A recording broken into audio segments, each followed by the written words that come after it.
Warning: this podcast features adult subject matter, adult language, and things not meant for children to hear. Viewer discretion is advised. You've been warned.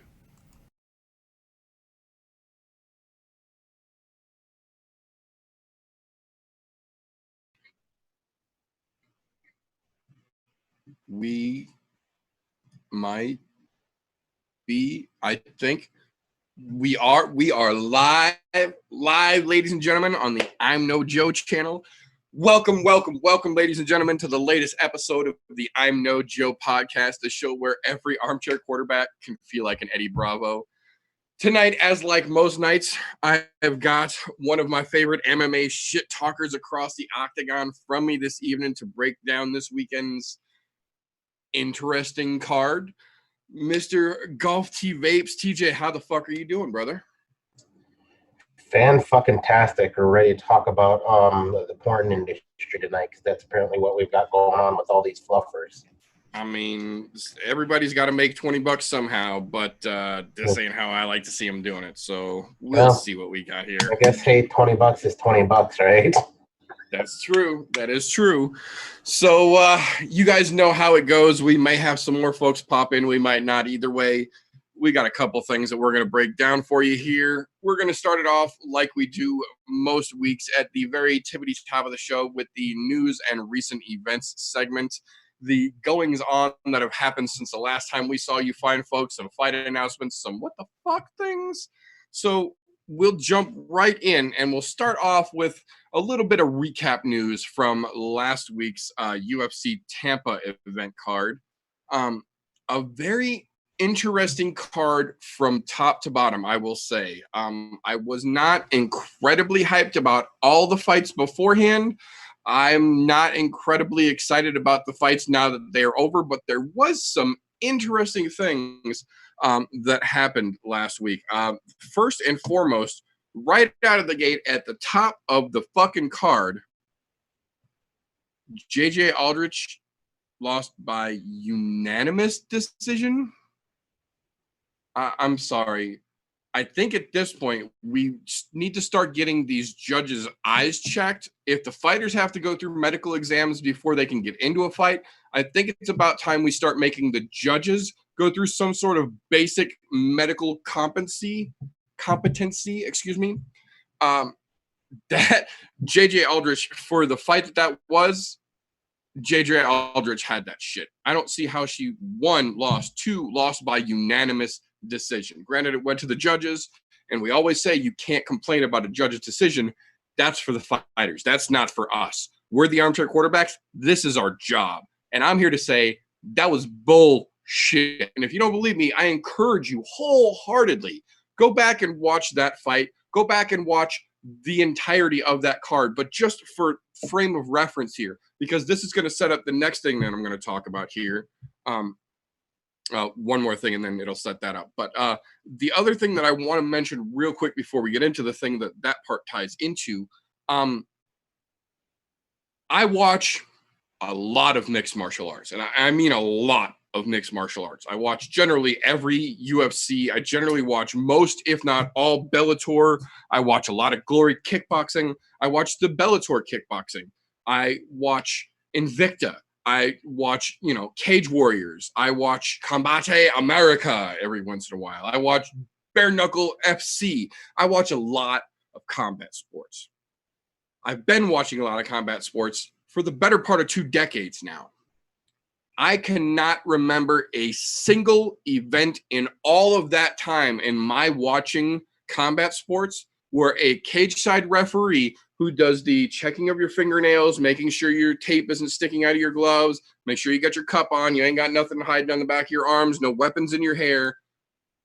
Generally speaking, when a referee does the rundown, they make sure you got nothing in your hair, they do the arm check, they make sure you got nothing behind your legs, and then they will look at you, say, do you have your mouthpiece in? And they smile and show their mouthpiece, and they'll ask, are you wearing a cup?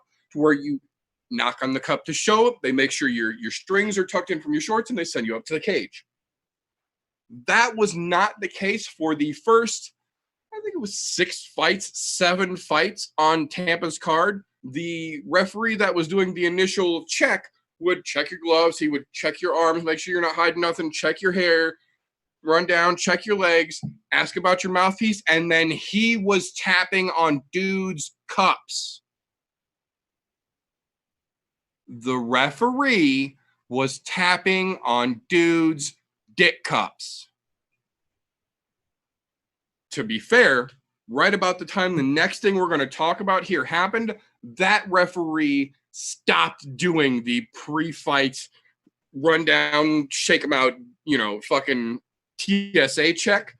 But when the fuck did that ever become okay? Because in a world that we live in 2019, where equality is all the rage, if you had a dude, even a chick rather, checking the females and then grabbing a nipple and saying, "You got titty protectors on?" That wouldn't fly for a single goddamn fight. Not one. We watched this dude on television dick tap at least a dozen fighters. That's kind of fucked up, in my opinion. Like, I get that you're supposed to check.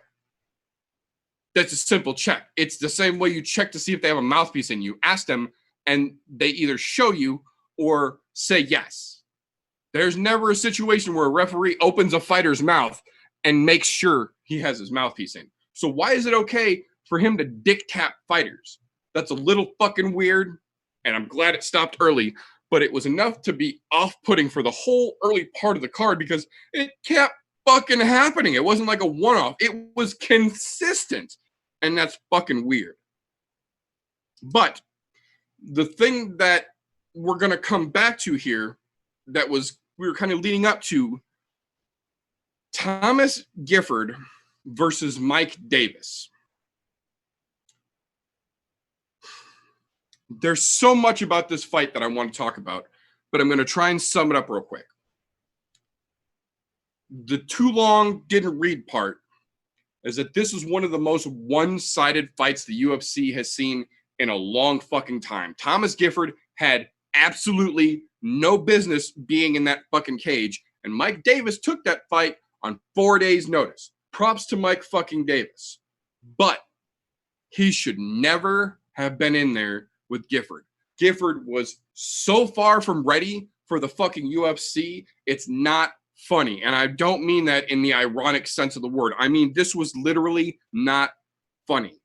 Mike Davis spent 3 rounds beating the shit out of Thomas Gifford everywhere that it went. Straight up boxing, beat the shit out of him. Went to the ground, beat the shit out of him. Tried to grapple? No. Threw him down, beat the shit out of him. 3 times in the first round alone. 3 fucking times. He was out. Clearly out. And I'm not talking like, oh, there was a moment. No. I'm talking he was on his back fighting and you saw his arms go limp. And then he came to and went back at it. And then you saw his arms go limp again. And then he came back to. After being knocked down on his ass and was out for a second and popped back up. That's just the first fucking round. It only got worse from there. It was so fucking bad that even Brendan Fitzgerald and Michael Bisping, who were ringside, were talking about how it is the job of the referee and the corner to stop a fight when it is in the best interest of the fighter's health. You are not in there to regulate entertainment. You are in there solely to protect the health and benefit of the fighters, oftentimes against themselves, as we've seen in situations like a Brian Ortega. Sometimes they're too dumb and too strong to say, I can't do this, and they're willing to die in the ring.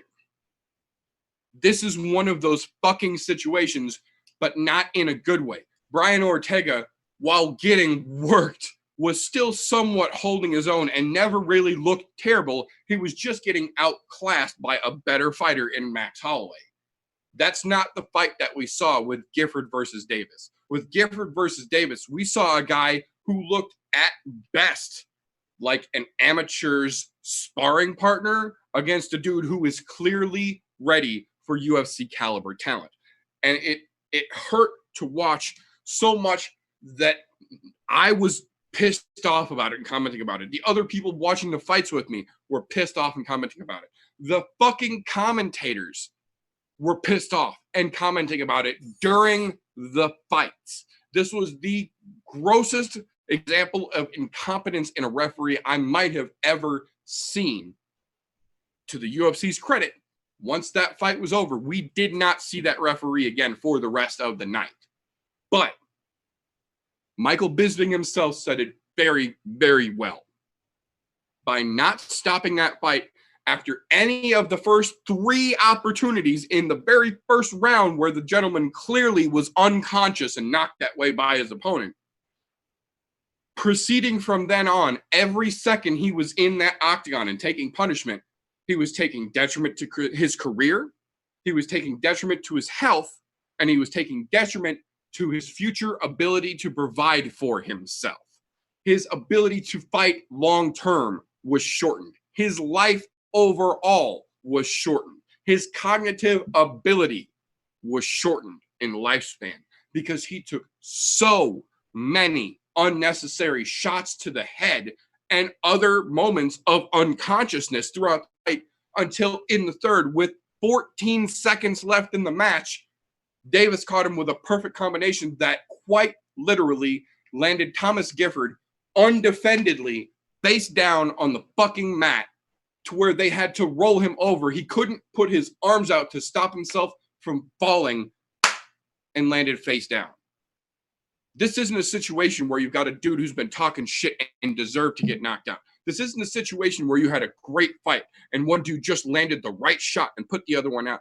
This is a situation where this fight should never have left the first round if it was allowed to happen at all. And I understand that sometimes late in the game, fights have to be changed around and you have to get a last-minute guy in there.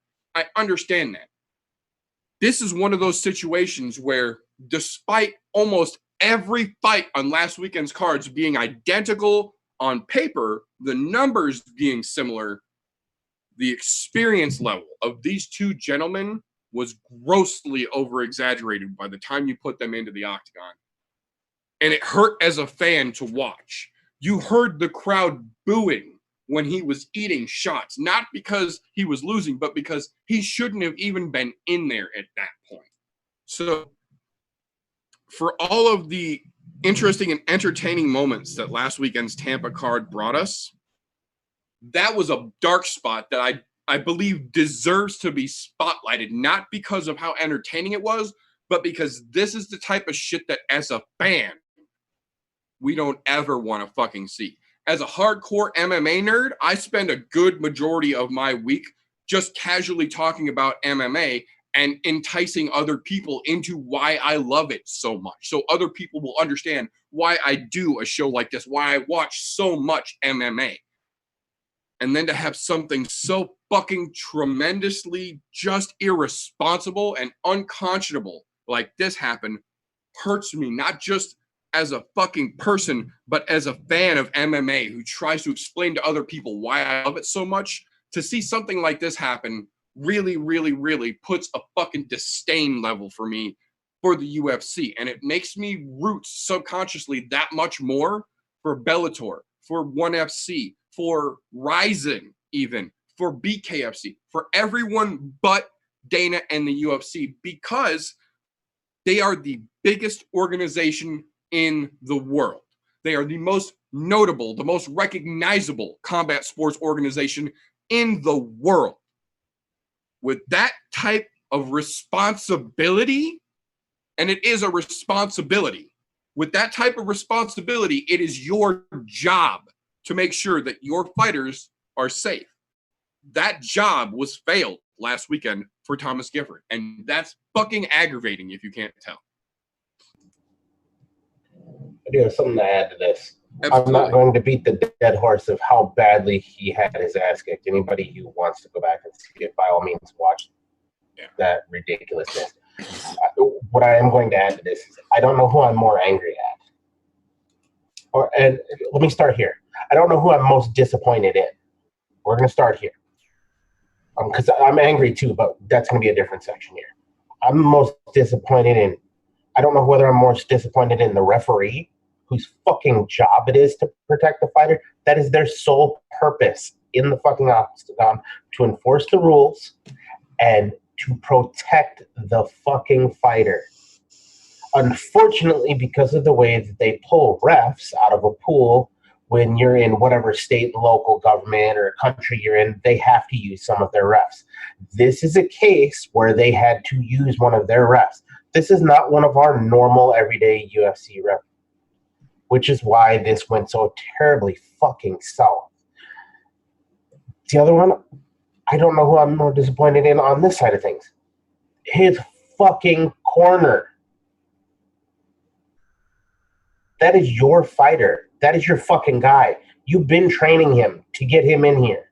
Well, and worse than that, the lead man in his corner, which we didn't find out about till after the fight was just about over, the lead man in his corner was his fucking father.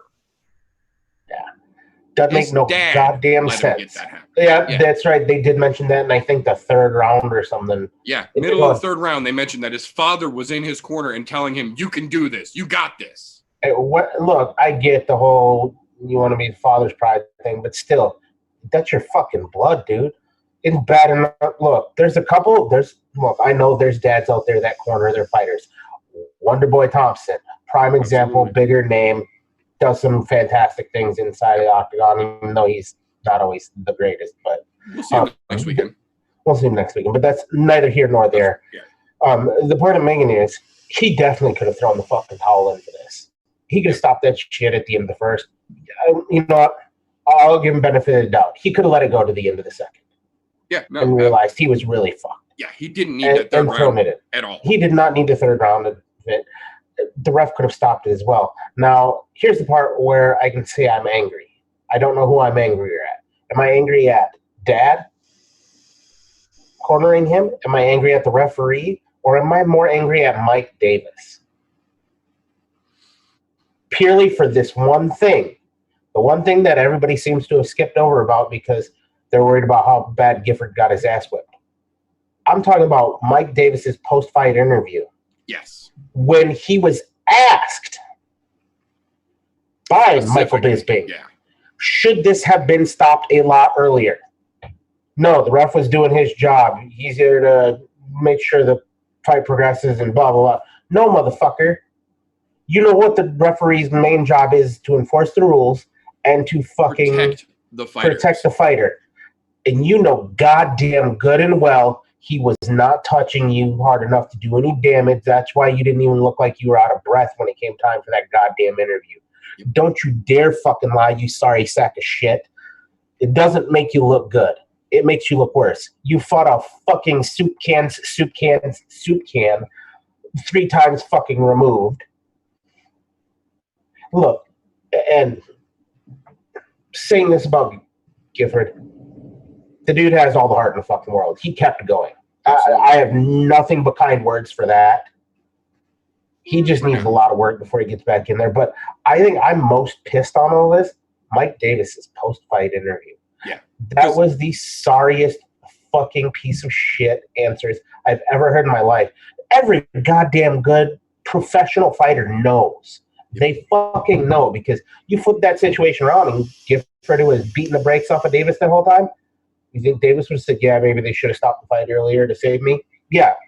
And at this point, sure, Gifford's saying the same fucking thing now, even though he did release a statement saying, hey, I'm all good.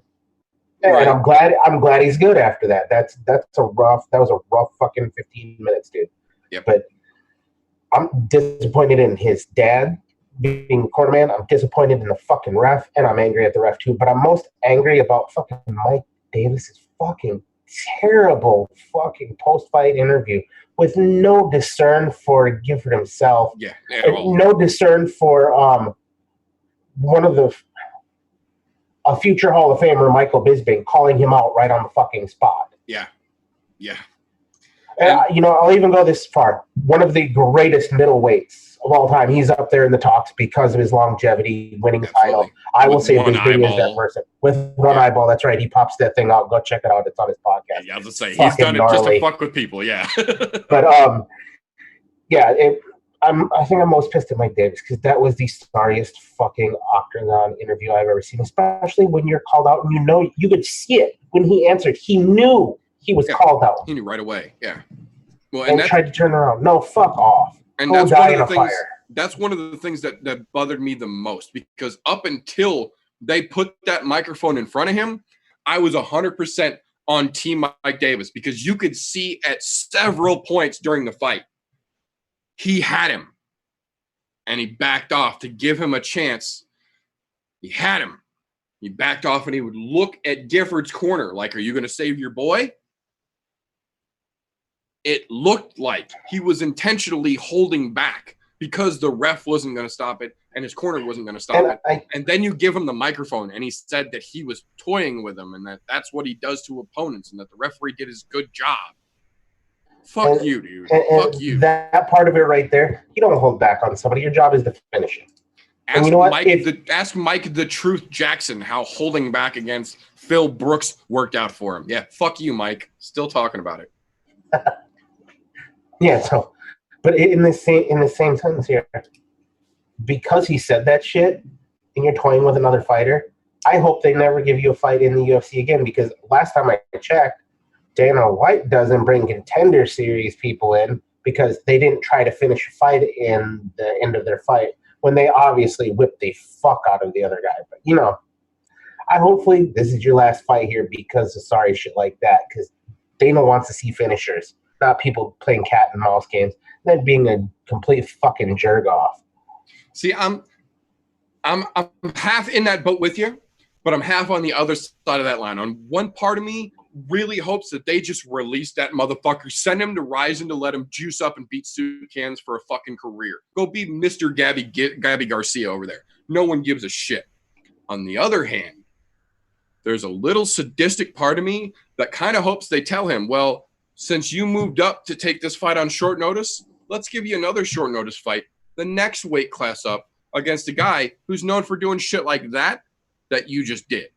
Let's put you on the other end, on the receiving end of an unexpected ass whooping like you just dished out, and see if you feel the same way about it when you're the one face down on the fucking canvas, because I bet it changes your tune a little bit. I'm saying that was by far the ugliest fight of 2019, period. Absolutely. Absolutely. In more than one manner, don't get me wrong.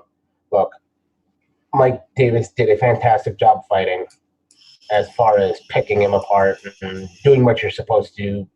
All short of that's what I said. Until they put the microphone up to his mouth, I was all he for did fantastic there. The other things that make this bad, worst fucking ref job I've seen this year. I've seen some pretty bad shit, some really bad calls, but not protecting a fighter, by far the worst fucking thing I've seen all year.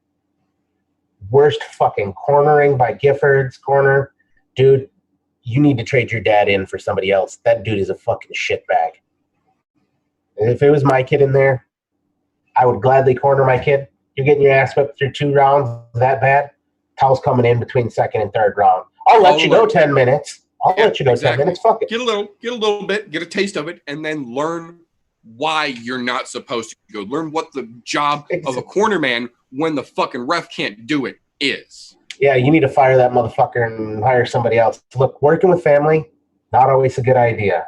I'm just saying. Works out for some people. In your case, it's never going to work. I can tell already. You need to fire him and move on. Go find a different gym. Look, you've got potential because you have the heart. I saw the heart there. I know that. So there's a potential there. Just go get the right training and work yourself back in. You ain't getting another fight in the UFC. I can tell you that right now. Not by the way you just got fucking worked, but you're definitely not getting any help from your fucking dad there either. No. Fucking ugliest fight of 2019. My stamp of approval. I doubt that changes before the end of the year. No, it surely doesn't look like it. So moving on from that infuriating bullshit, another not as infuriating but definitely interesting and controversial matchup. We said it was going to be a fucking banger, and god damn if it wasn't. Cub Swanson versus Crone Gracie was a fucking start to finish war. There was striking, there was grappling, there was a little jiu-jitsu. But like we said, it was mainly a striking battle. Crone has hands. And I understand, again, this is one of those situations where if it goes to the judges, you as a fighter can't complain about the decision. But we're not the fighters. And I'm here to complain about this fucking decision. I am not of that mindset to say, oh, well, the judges say that he won. No. I watch these fights. I've made it pretty fucking clear. I'm all about MMA. When this shit's on, my fucking attention is glued. This fight particularly, me and the people who were watching it with me were very glued to this fight to see how it unfolded. And I will absolutely agree. It was a back and forth battle. It was a fucking war, start to finish. But if you look at the octagon control, if you look at the aggression, and I know that this isn't a thing, but if you look at damage done at the end of the fight, if you look at the two of them, who got more significant strikes landed based on the damage that they showed? It wasn't Crone. He looked pretty as a fucking picture by the time he got out of that octagon. Cub had a little bit of fucked up area right in here. I am of the mindset, and so is Crone, if you look at his social media, that he won that fucking fight. The only good thing that I can say about a situation like this where we've got a fucking war and the judges give it to Cub, Cub needed that fucking win. And you can see by the way that he broke down in the back when they asked him about it. He needed that fucking win. And I realistically think if he'd have lost that one, there's a slim chance that he might have gotten his fucking walking papers. The other part of that is that this is a learning experience for Crone because he clearly has the tools to stand in there with any veteran of the UFC and hold his own. Cub Swanson is no fucking soup can by any stretch of the imagination. He is clearly legitimately fucking talented and dangerous from the starting bell to the ending bell.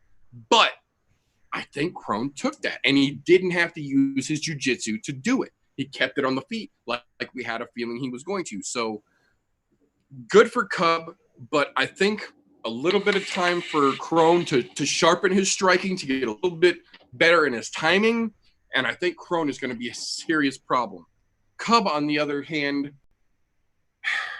is as good of a performance as that was against a guy like Crone. To me, what it said was that he's on his way out.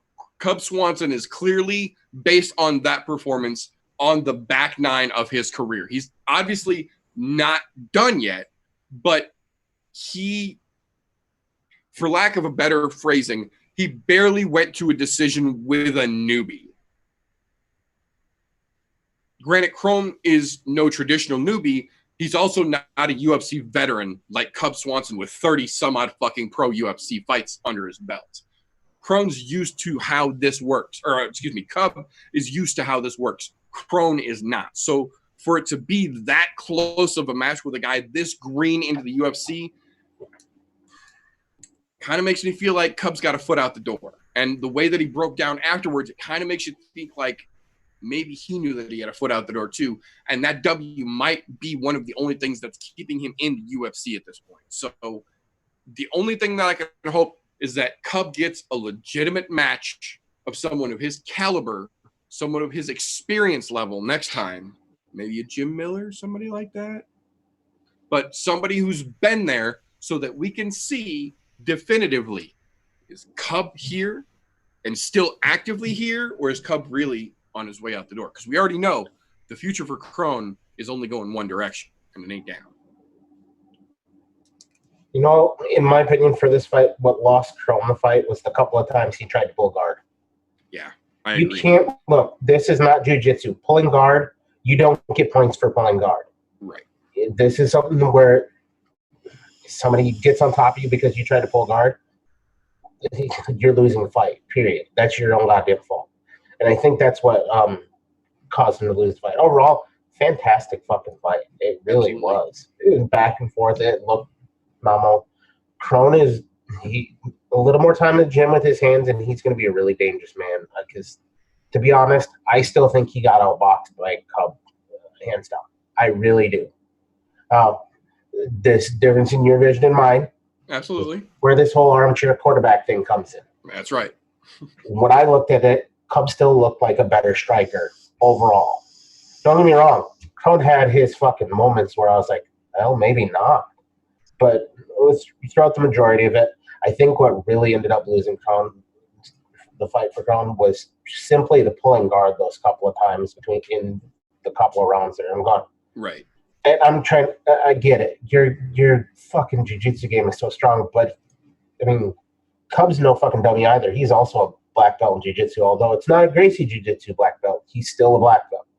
So it would have been interesting to see what was happening on the ground, but obviously Cub felt he was doing a lot better stand-up, so he decided not to play into that nonsense, which can't blame him. It worked out for him. Got the W. Now, because I'm going to skip backwards here a little bit. Are you just going to skip over the fact of the previous fight there on the card that Nico Price got his second knockout from an up kick? Oh no, we're getting there in just a second. Oh, okay. I just want to make sure. I'm like, why did you skip over that fight? That's literally that's literally the next thing on the notes here. Yeah, all right. We're good. I was like, wait a minute, we're going up the card and you're skipping a good fight, motherfucker. It's just one of those that because I actually had the piece about Gifford split in two pieces because it was the Gifford Davis referee shit on one side, and then Gifford's statement about that's how he fights in the gym. He's used to almost being down and out and comes back. On the second piece, it kind of got me skipped over here, but no, absolutely. And actually on that note, that is literally the next thing that I was planning to talk about. The next thing here, that if you didn't watch last weekend's UFC Tampa event for some reason, and you just want a representative of the insanity that ensued overall, go watch that Nico Price fight, because he landed what is deservedly being called one of the most devastating knockouts of 2019. And in true Nico Price fashion, it was in one of the most unconventional methods possible. This coming from a guy who one of his previous most unconventional knockouts in UFC history was from the bottom, where he had leg locked the man into place and then elbowed up to knock the man unconscious and had to show the referee that he was sleeping now. Nico Price is not a traditional fighter. He is very comfortable being uncomfortable, as they say. And this is one of those situations where you see it time and time again. When a guy is on the ground, there's generally two responses. There is the response of a gentleman or a lady who is very measured and will come up and decide whether they want to engage, and then possibly back up and let you up to your feet. And then there's the kind that when they see you hit the ground, their instant reaction is, we're going in. They're jumping the fuck on top. Not to say that there's officially a right and a wrong way here, but in the situationally, there is absolutely a right and a wrong thing to do. Situationally, when Nico Price is on the bottom, the absolute wrong thing to do is go directly after him, because it historically never ends the way that you want it to. This was a perfect example of that. Nico Price got knocked down, was on his back, and as James dumbass Vick decided that he wanted to try and jive right in, he caught one of the smoothest and most baseball home run crack sounding up kicks the UFC has ever seen. He was unconscious on his way down, and when he hit and bounced, Nico caught him with one for good measure, and the ref jumped right in. James Vick is done. He was done 3 fights ago when he got his ass handed to him. He's absolutely done now. He is just dropping down the ranks, and not only dropping down the ranks, every fight he has, he's getting knocked out, and it's getting more and more brutal. And we say it all the time, your chin doesn't come back. There's a reason we don't see Chuck Liddell actively fighting every 3 months, every 4 months anymore. When your chin goes, it's gone. You can't get that back. There's a reason things like the Jawser size are a thing. They're literally meant to help strengthen the muscles in your jaw that prevent you from getting knocked out, because when you do preventative work, you can make sure that your chin lasts a little bit longer. You can't recover it. You can't bring it back, but you can give yourself a little bit longer time, hedge your bet just a little bit, as it were. James Vick has never apparently subscribed to that school of training, and it shows. In this situation, he is on, I can't remember if this is his 4th or 5th knockout in a row. Is it the 4th? Yeah, 4th knockout in a row. None of them subtle. All of them vicious fucking KOs. On one hand, it's a perfect example of why I talk about Nico Price so fucking much. The hybrid is just that. His style is a complete fucking hybrid of everything you can imagine that works in an octagon, this being a clear display. On the other side of that, the Texecutioner needs to be let go. He has fallen so far from the minor little meteoric rise that he made in just unbelievable ass-whipped fashion. I don't think he belongs in the UFC. It seems like he got a couple of early, really beneficial to him matchups, and the more they started to put him against legit talent after legit talent, he's not only coming up short, he's coming up unconscious. And as much as I might not like the guy, that's not good for you, period. Getting knocked out that many times in a row is not going to be good for you. Ask Luke Rockhold, because he just made a statement today telling Ariel Helwani he's probably going to retire, that he just doesn't even feel like he's interested in fighting anymore after they had to wire his jaw shut for 5 weeks from that small feet comment that backfired on his fucking ass. So getting knocked out, your chin doesn't ever come back. And as you get knocked out progressively more and more by better guys, Luke, case in point, it starts to not only take a physical toll on you, it starts to affect your mentality. With Vic having 4 in a row like this, I think it's time to drop the fucking gloves in the center or head to a smaller organization and try and make a run in a smaller pond. Yeah, it was gnarly. That was one of the gnarliest knockouts that I've seen in a long time. And to do it off your back, look, just to clarify things, there is a right way and wrong way to enter to somebody's guard like that. What he did was the completely wrong way. Look, anybody who knows anything about basic grappling, basic jiu-jitsu, that is one of the first things they teach you when you're in, let's say, generic jiu-jitsu. They teach you how to enter somebody's guard, to watch for up kicks, how to control the legs, all of which James Vick threw straight to the fucking wind, decided to jump in there like a fucking dumbass. And, well, this is what happened, kids, when you don't pay attention and do your homework. I'm saying they should have called him James Out Quick Vic instead of the Texecutioner, because lately that's what it looks like. It's time for him to get the fuck out, because, look, I tried to defend him the best I could last week, just playing devil's advocate. His last 3 fights were against fighters that I will say, in my opinion, are much better than Nico Price. I can agree with that. And they literally destroyed him. Nico Price came in here. What looked like Vic was going to have a chance there for a second. Vic did something stupid, paid the cost to be a boss, and unfortunately fell to middle management. So it is what it is. It's time for him to go. My hat's off to Nico Price. That's 2 unconventional fucking knockouts from the ground that he's had in his career. Not TKOs, but clean fucking knockouts. Unconscious opponents. Dude sleeping. It was a beautiful thing to watch. Although, dude, somebody get that guy a fucking dictionary.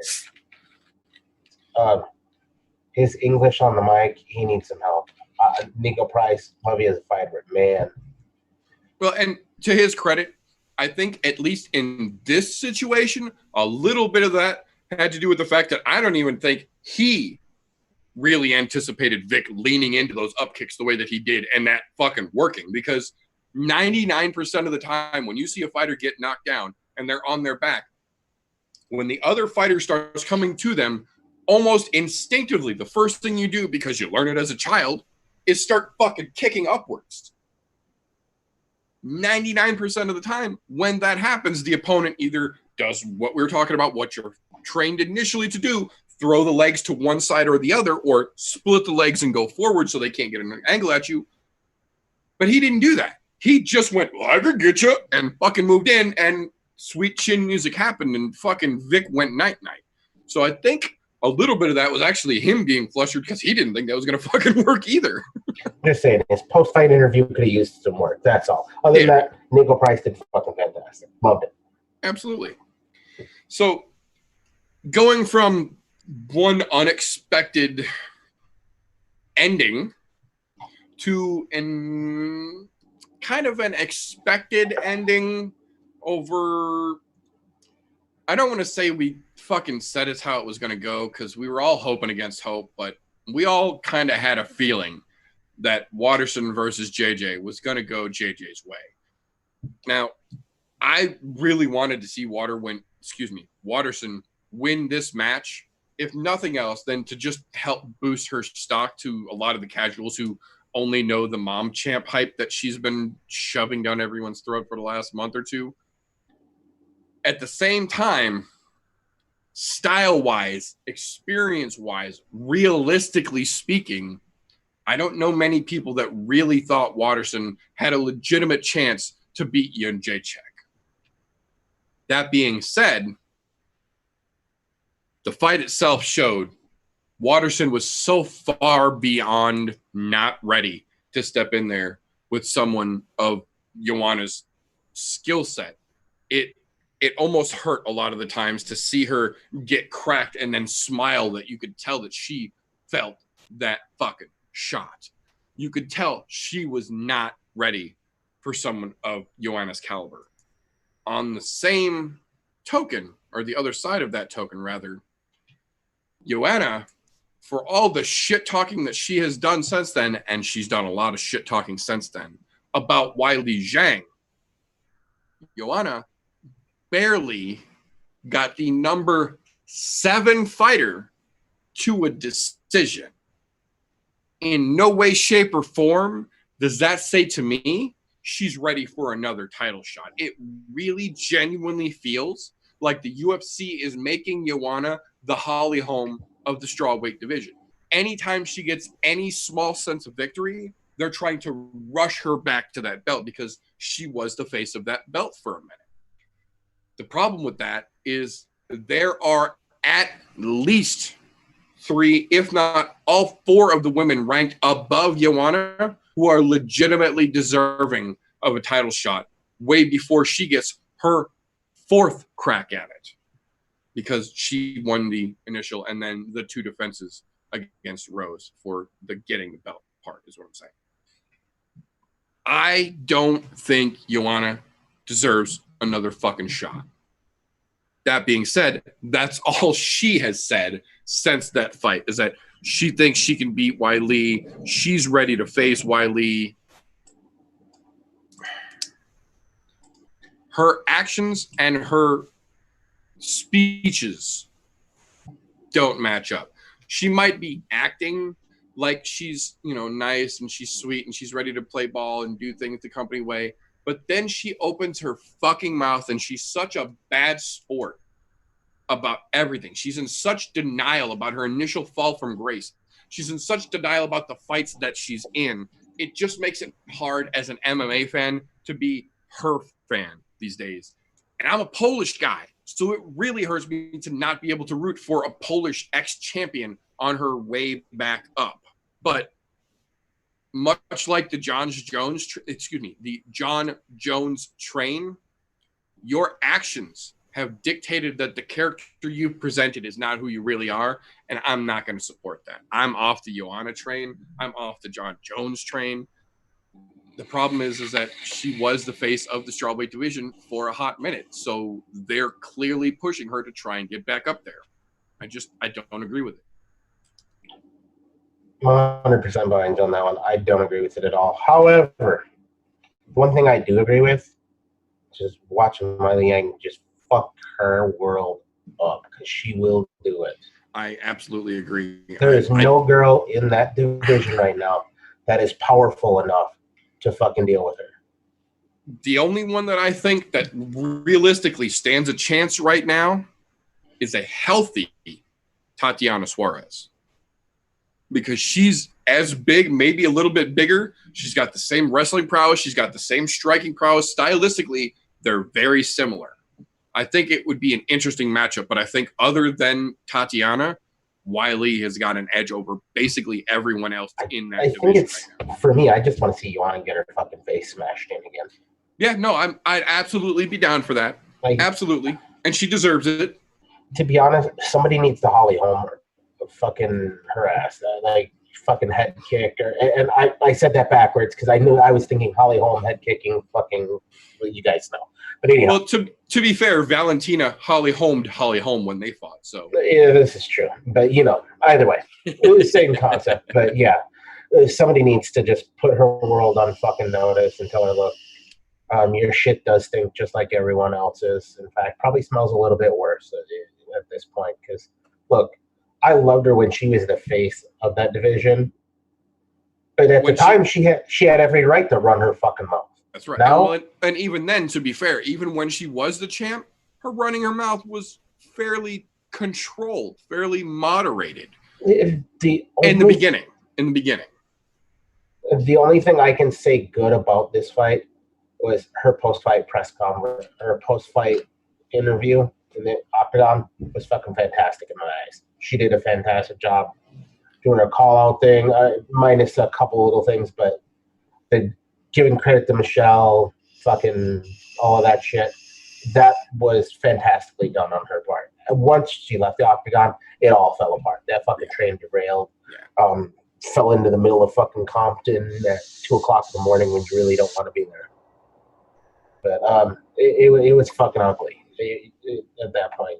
She's got to learn to think before she talks. She has diarrhea of the mouth. She opens it and shit literally just falls out. Absolutely. There's no thought behind it. And maybe, and this is me playing devil advocate on myself, maybe it's because of the whole Polish to English translation. She's not really double checking the verbiage as it translates over. But, look, a shit talker is a shit talker. It doesn't matter what fucking language it's in. But you can't shit talk when you're just a lowly middle of the pack girl. You can shit talk to the next person up because you want that fight, but not 5 fucking spots up. Get the fuck out. That, don't get me wrong, that's a little different when you're 15 and you're calling the 10 spot out because you're still middle of the road at that point. Right, yeah, that's still a reasonable call out, I would say. But look, when you guys were ranked, was it 7 and 8? There's no need for that bullshit. You just shut your goddamn mouth, call out number 4. Right. Do just like you said from the 15 to 10. Make a middle of the difference call out. Yeah. Yeah, and that way, if they want to give you 1 up or 1 down, you're still within that fucking range. Cool. Whatever. She just got to work on that. I think part of that is she still believes she's still the champ, even though she's definitively not. That's the problem. Is it's like a Napoleon complex type of thing going on. Very, very much. And that's part of the reason why I can't get behind her. It's granted, it's not all the reason. I will give you that. I'm not that superficial, but that is a big part of why I can't actively root for her anymore. Is that we're talking about a sport where, generally speaking, after 2 people beat the shit out of each other, they immediately turn and there's hugs, there's handshakes, there's respect, there's sportsmanship. And then you get someone like Joanna who's pulling this whole fucking, I'm the boogie woman, I'm here to ruin your dreams, I'm the champion's champion, I'm the greatest that's ever been, despite having my ass whipped 4 times in a row. She doesn't understand humility. And she has visibly been humbled several times now, but in her fucking brain, for some reason, none of that happened. She's still the big bad boogie woman who ran the division for a couple of years. And that type of delusion makes it hard to support her. Look, here is the one and only time that is acceptable to be one thing and always the same thing. And it's not just because you were the champ. Doesn't mean you're always the champ. The only time it's acceptable to say I was this and I still am this is if you're a fucking Marine. Because once a Marine, always a Marine. I'm not a Marine myself, but that is something I understand fully. That is the only time it's acceptable. Like me, I'm former Army. I'm not Army still, I'm former Army. If I was a Marine at one point, then I would still be a Marine. That's a title that's earned. Yep. You earned the title, but you lost it, Joanna. Sorry. So therefore, you don't carry that same weight anymore. Yeah, sure, Big Daddy Dana does, probably because he likes the way you look from behind, but I'm just saying, you don't carry that fucking weight anymore. Yeah. No, it's a bit ridiculous. But speaking of a bit ridiculous, that's going to bring me to the next little thing that I want to mention real quick. Initially, on paper, as a fucking super fan like I am, this sounded like a great fucking concept because we'd seen little inklings of it before and they'd all genuinely worked out fairly well. And then this past weekend, we got to see the Ryzen/Bellator co-tournament thing start to fully enact itself. And the reality is it was a fucking bad joke. It was lopsided matchups. Pitbull had a fucking soup can that he fought against. And he, surprise, surprise, fucking won. Almost everyone who was, favorably picked by the odds makers to win won because their fucking opponents were laughably mismatched. So as much as we might want to see interdivisional or interorganizational merging and fights going on, they're clearly still at too infantile of a fucking stage now to make it presentable. On the other side of that, though, one of the lesser talked about, even by us, I completely forgot that it was this past weekend. One of the lesser talked about events that happened over the weekend was ONE FC's Glorious Championship, their Grand Prix of Grand Prix. There were several different tournaments going on over the weekend within one. Most notably, one Demetrius Mighty Mouse Johnson won the ONE FC Flyweight Grand Prix. He cut down to flyweight again because he fights at bantamweight normally in ONE FC, but cut down to flyweight for this Grand Prix and had what he himself said might have been arguably his toughest and most entertaining match to date as a professional fighter. And granted, he didn't get worked, but Mighty Mouse came out with some lumps, some bruises, some bumps, and some fucking scrapes. This was not an easy fight for DJ. He abso-fucking-lutely won, and he deserves that goddamn belt on his shoulder. But he's facing more legitimate competition over in ONE FC than he ever did in UFC, and he's very vocal about that, and I like it. You know what the other thing is that most people didn't know about that? About their belt being 4 pounds heavier? Oh, well. That's an inside joke for those who don't know. Someone actually asked Mighty Mouse when he was talking about his win which belt he liked better, the ONE FC belt that they gave him in the ring or the UFC belt that he used to carry around with him. And he said the UFC belt was nice, but the UFC belt was also 8.5 pounds. The ONE FC belt was 17 pounds of gold. So he literally, after the fight, only posed for the picture that they used and then immediately gave it to someone else to carry because that's a heavy fucking belt. No, what I was actually going to talk about was he was actually suffering from a bacterial intestine infection. Almost didn't get to fight. Yeah, almost didn't even get to go to that. Didn't make it to that fight. And still went in and fucking won. And did work. Dude. Look, now that I'm looking back on this, hindsight being what it is, the UFC fucked themselves. However, Dana didn't like Mighty Mouse. He did not at all. Because Mighty Mouse didn't want to play by Dana's rules.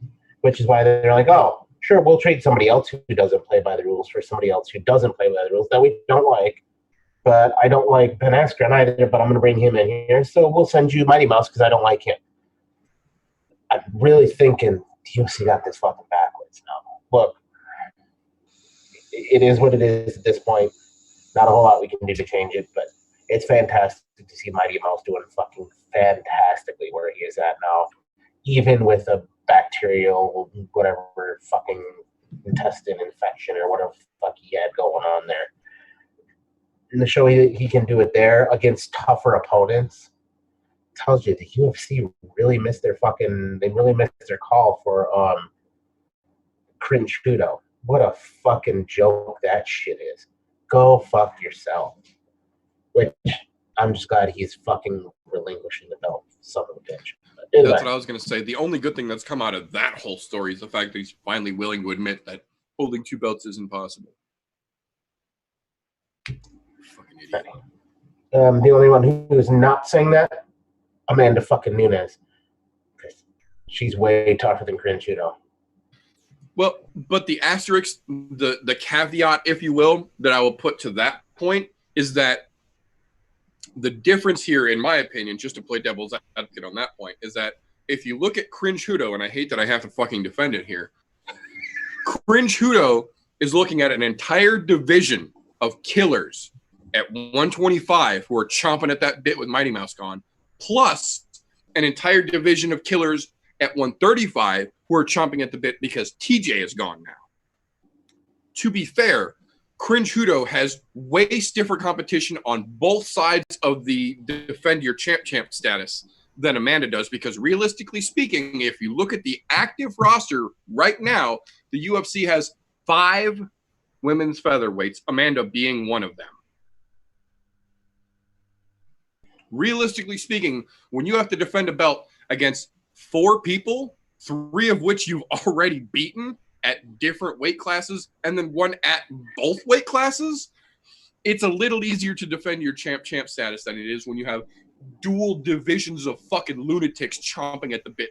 I'm just saying, cringe judo's still a bitch. That's all I'm saying. Absolutely, undeniably. I'm just saying. What I want to know is how dirty do you feel right now having to do that? Do you feel like you need to wash your asshole out? I'm subconsciously adjusting my pants. I hope you realize when I'm going like this, I'm adjusting my pants because my asshole itches now. Anybody who needs his mailing address to send douches to, let me know. I will get it to you ASAP. I feel dirty. I feel really dirty. But my point is valid, regardless. So, speaking of assholes, the next piece I want to mention real quick makes me giggle. Just, it warms the cockles of my black little heart.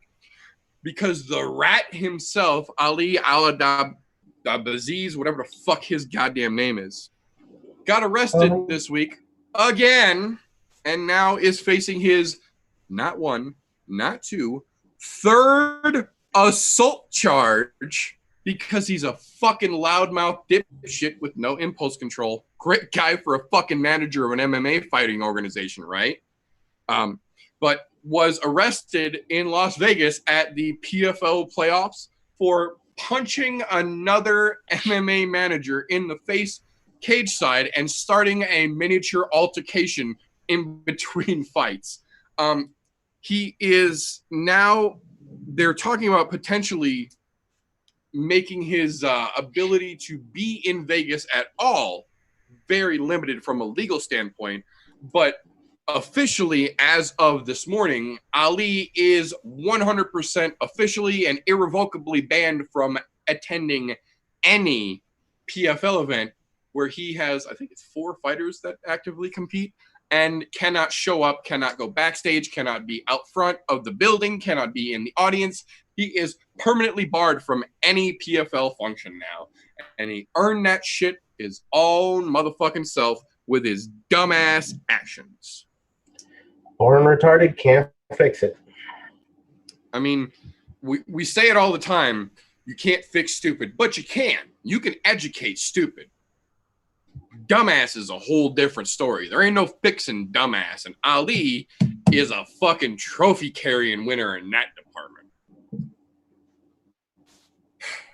But moving on from that dumbass to another dumbass, UFC newcomer Melissa Gatto has yet to even make her premiere representation, because when she was getting ready to have her debut in July, or excuse me, the end of June, beginning of July, her pre-competition sample that she had to give to USADA tested positive for diuretics. She has since been given a 1-year USADA suspension, will not be eligible again until next August. And surprise, surprise, when asked to comment about the suspension and the situation regarding it, she said, and I quote, "I really need to get my supplements tested and find out where this came from, but I can't afford the $500. Why does that seem like a common theme lately? It's deja vu-esque, isn't it? It seems like I've heard this before from this exact situation, but from someone else. It's almost like this is a go-to response at this point. And the funny thing is if any of these dipshits had half a fucking brain, when they get in this situation, the "I don't have $500" is not the proper response, because as you can tell from Yoel Romero's newly inherited lottery-sized fucking jackpot winning, if you spend that $500 and you're right, not only are you exonerated, you get fucking paid. Yoel Romero got $26 million from the supplement companies that he was using, that he said gave him tainted supplements, paid the $500 to have them tested. Lo and behold, he was fucking correct. He was exonerated, his fucking suspension was ended, and he made $26 million. And he's fighting again. And continued to fight, exactly. Continued to fight in the UFC. The $26 million check that he got had zero impact on his drive and desire to fight in UFC. That's why I like Yoel Romero very fucking much. That man literally does it for the love of the fight, and we have a clear example that that's a fact. Long story short, spend the $500, cheaters, or stop saying you can't afford to get your supplements tested. Bite the bullet, say, yeah, I fucked up. Take your suspension on the chin, move on with your life. Lumps. Or if you really think it's that, go to the fucking payday loan place. Take a $500 loan from them just so that way you can clear yourself. Try to loan your fucking car, something. $26 million. Oh, what? Absolutely. Surprise interruption of a casual variety.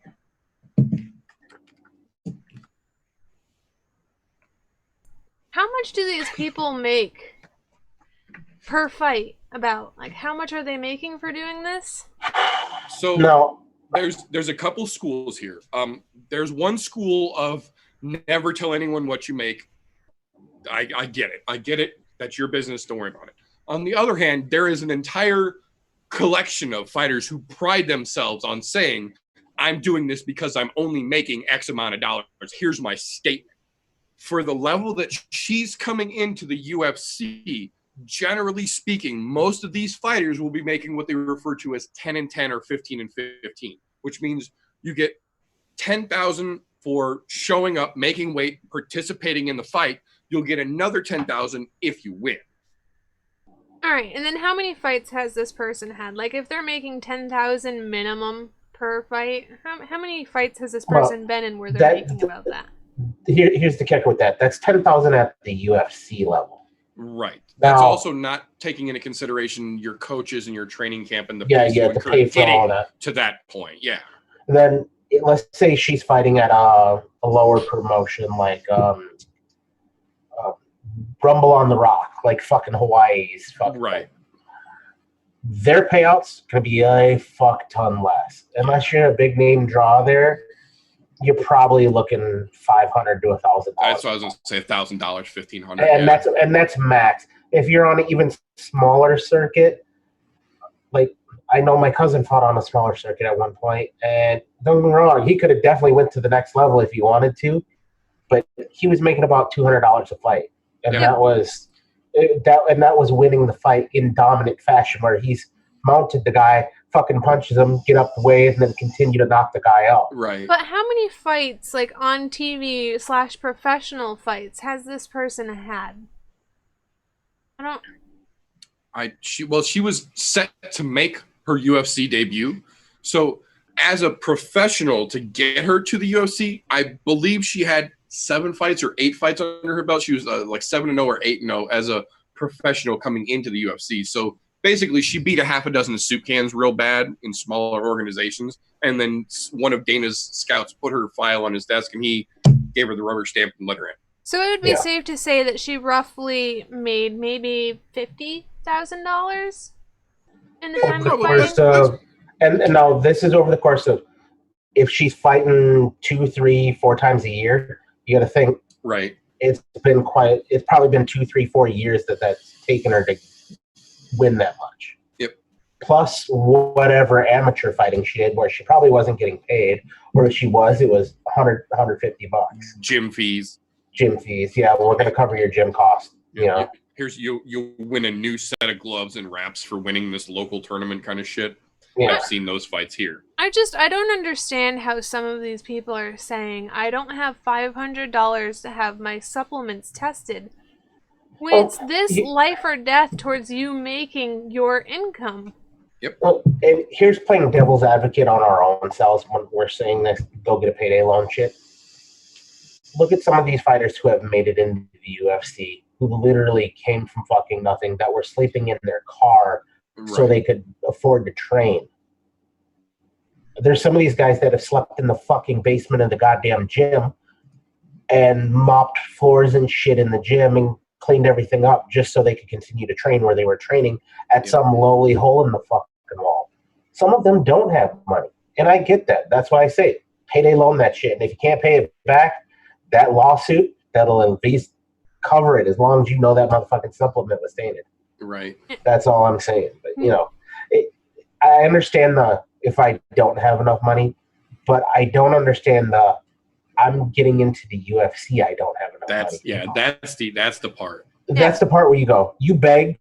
Look, you rob Peter to pay Paul in that situation. Yeah, fuck yeah. You know what? That's something where that's your big break.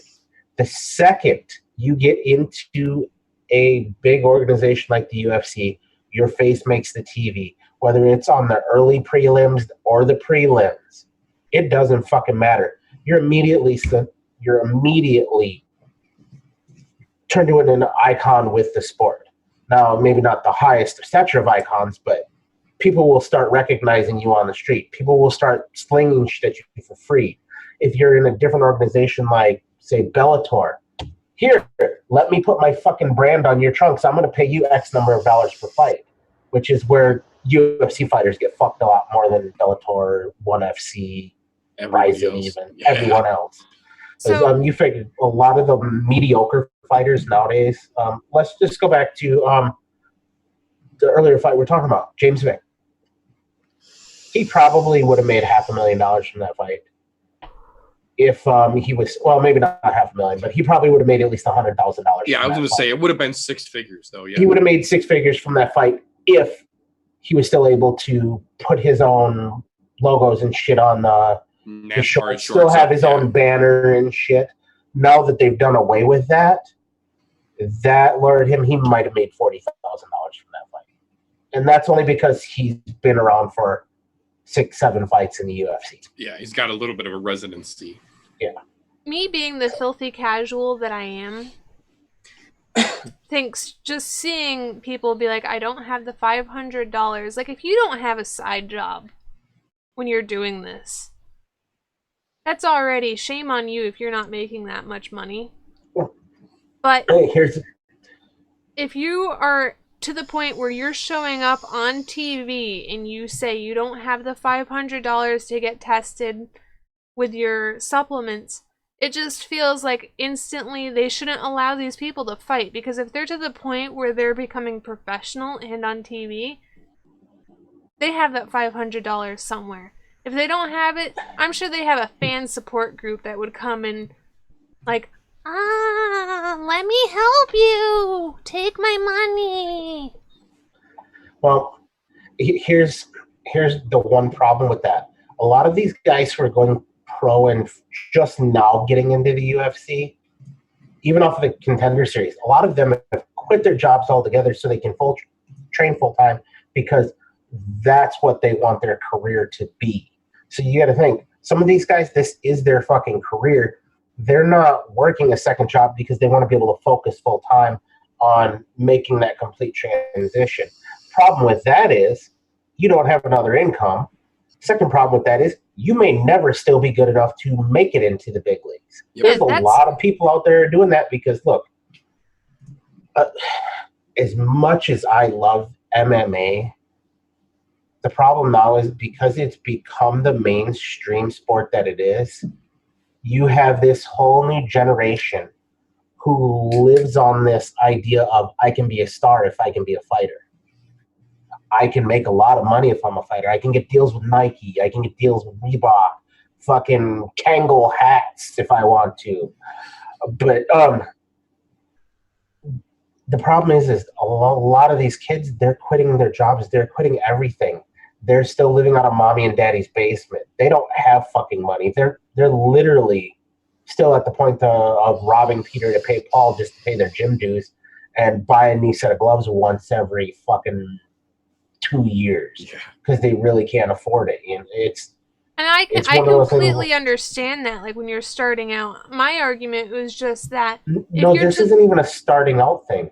This is somebody who's already been working at it. Most people don't just say, I'm going to get out of high school. I'm not going to get a job. I'm just going to go train professionally because that's what I want to do. Most people go and they get another job. They'll train pretty heavily, 2, 3, 4 hours a day, but not like a lot of these fighters do where it's an all-day affair. They eat, they sleep, they live it, they breathe it. They're still holding down full-time jobs elsewhere. You look at let's go back quite a ways. Rich Franklin. Rich Franklin was fighting in the UFC, and he was still a school teacher. Yep. Most dangerous teacher in the world. That's right. Until he got to the point where the title looked like it could be there. That's when he finally made that full transition, quit his teaching job, and got in. Now, this was 15, 16 years ago. Yeah, this is before the UFC was really fucking big. This was when I was still in the military. People don't do that anymore. Because they think once they get to the big leagues, once they sign that contract says, yes, I have a fight for this day, they're going to immediately get paid. You don't get paid until you show up. But I still go back to, if this is going to be your career, I would find a way to get that $500. If you're trying to go balls deep, I would find a way to get that $500 so you don't have that tainted reputation.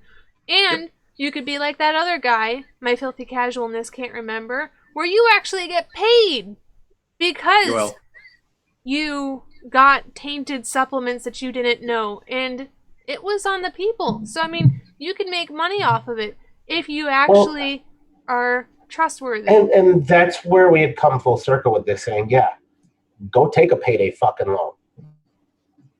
Okay, look, here's my contract I signed with the UFC. I fight on this fucking day. I need this fucking test done now because I know for sure that this supplement was bad and it's going to let me back in. I will pay you double this $500. I'll give you $1,000 for this $500 so I can go and make this fight because I'm going to get 10 grand just showing up. And I mean, seriously, if somebody is this point to having this kind of fight reputation that they're making it towards the TV, they have to have like a small support group somewhere that they can reach out and be like, hey. Or, I mean, if the Kardashians could go on TV and make appearances at clubs and get paid dank money, why can't they go make an appearance at a freaking birthday party? Or something weird. Find some way to show your face to make money. I agree. Here's the problem, though. If you're that guy that's just coming in and never had a fight before, who's going to pay you to be at a fucking birthday party? You never know. They don't know you from Tom, Dick, or fucking Harry. They might want the real thing, but they can't afford the real thing, so they get the next best thing that's coming up. Yeah, because I'm sure that's what every fucking a little Jewish kid's bar mitzvah needs is a no-name fucking backwoods fighter. Hey! To be fair, though, to be fair, to her point, even some of the greats have had to do birthday parties. I'm just saying. Fair enough. Like, Look, there's I gotta get be it, but somebody at out the there. same point, that somebody may have already had a name behind them. Not much, but a little bit. True. When you're coming into UFC, you are a literal fucking nobody. No, like, I completely understand that, but it seems like this chick is not a nobody. She is. That's the problem. Yes and no. She was making her debut into the UFC. So I get what Lumi's saying. She wasn't a complete nobody. She had to have developed somewhere to a certain level of notoriety to get into the UFC, but she wasn't quite UFC notoriety yet. And here's the thing: did she come out of one of the smaller rings that the UFC already owned, so they already had eyes on it? Right. Doesn't necessarily mean that she was well known in the. She might be known to the hardcore fighting fans that are in her local area. Right. But the motherfuckers aren't going to pay to have you come to their kids' birthday parties because their kids don't fucking care. Well, fine. How about some like... If I could afford to have fucking, let's say, just prime example right now, let's just talk about the fucking card that's coming up here. If I could pay to have Joe Lozon come on to my fucking kid's birthday party so he can meet my kid wouldn't give two fucks about Joe Lozon. What do you want to do? He'd want to shoot him with a goddamn Nerf gun because that's what the kids are going to do. I mean, yeah, but then at the same time, if you have a little kid that's like, oh, fighting's my hero, you could just get 2 soup cans that are really affordable and be like, hey, can you guys have like a little fight in my backyard? Look, if I was going to do that, I'd just call fucking Jorge Masvidal. I get game bred in here and let's do it right. Well, that clearly doesn't work. At least I know he's going to throw down. I've been challenging that motherfucker to a tickle fight so I could just buy his goddamn shirt for I don't even know how long, and he still hasn't accepted my challenge. So good luck getting a hold of George Masvidal. I'm just saying, right. it's kind of a tough cookie to crack when it comes to that. Look, if you're just all I'm saying is if you're just coming in, and you don't have that disposable income by having another job. The only really viable option, ask your family members or get a fucking payday loan. And at that point, if all of them are telling you no, you probably were probably fucking cheating. I mean, you could always donate some eggs, donate some plasma, go to Walmart, get a super part-time job, and be a door greeter. I'm just saying, it's something that obviously, I'll call it like this: if you don't have $500 or can't get $500 for this testing, you fucking cheated. Pure goddamn simple. You're a fucking cheater. That's what I was trying to get around to. Then why didn't you just jump to the point here? Because you kept jumping off to the side, so I had to keep defending my main point. I'll put you both in the corner now. Don't make me turn this car around. I will ruin your field trip. I mean, if you want to talk about being a Walmart greeter, you're in the wrong area here. We're not about that nonsense here. True. I'm just simply trying to think of ways to get a quick buck. Seasonal job. If you're thinking about doing this professionally and you want to take it professionally, I mean, get your fucking test done to prove you're not a fucking cheat. True. Valid point. There you go. You can be a birthday clown at some people's things and tie out balloon animals. Yeah. That's right. But moving along from there, because we're almost done with the goddamn news and recent events already. The next little thing I want to take a second to talk about real quick. It is official, but it is still unofficial, but it is officially unofficial now. Conor McGregor has said he is willing to fight Frankie in December at whatever weight Frankie wants to fight him at. And Frankie decided that he will fight Conor at whatever weight he wants to fight at. So this is now in the hands of Dana White. For all of the moments we have had seeing Conor do this before, to be fair, this one holds the most actual promise because this is an actual agreement along the lines of what just set up what we're going to be seeing in 2 weeks in the BMF belt. Granted, this is not going to be a fight for a BMF title, but this is the closest we have seen to Conor actually committing to any type of real timeline for fighting since he left after all the shit with Khabib happened. So for the grain of salt, you still have to take it with. We prospectively are this much closer to maybe seeing not only Conor McGregor back in the octagon, but Conor McGregor versus Frankie Edgar, which at any weight has potential to be a hell of an interesting fight. So we did get that today to help out. I'm glad you didn't skip over that. I was going to have to slap the ever shit out of you if you did. No, not at all. But the keynote, the cherry on top, the piece de resistance, if you will, to this entire scenario being set up is that when Conor responded to Frankie, because this all stemmed from Conor posting a happy birthday Frankie Edgar post on Instagram, the gem in the rough, the diamond in the rough, if you will, to this situation was that not only did Conor say he's willing to take this fight, he wants his entire purse to be donated to first responders. He doesn't want a fucking penny from it. That's the kind of shit you don't joke about. And Conor, of all people, knows better than to joke about first responders and shit like that. That's one of the things that makes me think this might actually fucking happen. As weird of a situation as it is, as strangely as it's come about, we might actually get to see Conor McGregor versus Frankie Edgar fight now. The only question I'm going to have with this, because I saw the way that this worked out. Happy birthday. See you in December. Yep. Sounds good to me. It's in your court, Dana White. December. I'm saying that's 2 months out. They're both verbally agreeing to it. Daddy Dana, get your shit together. Make this contract happen. This is a fight that anybody is going to want to see at this point. Anything that's got Conor McGregor's name on it. But from a fight fan's perspective, I love the idea of this fight. Both of these guys like to stand and fucking trade. And don't get me wrong, Frankie will go fucking wrestling when need be. But I've seen him. Look at the wars with fucking Gray Maynard. Yeah, boy. Dude, those were fucking stand up, bang out, fucking knock down, drag out wars. Well, and the best part is that most folks don't realize, but Conor McGregor's first title defense as the featherweight champion of the UFC was set to be Frankie Edgar. But instead of having that match, Conor McGregor went up and took the 155 belt instead.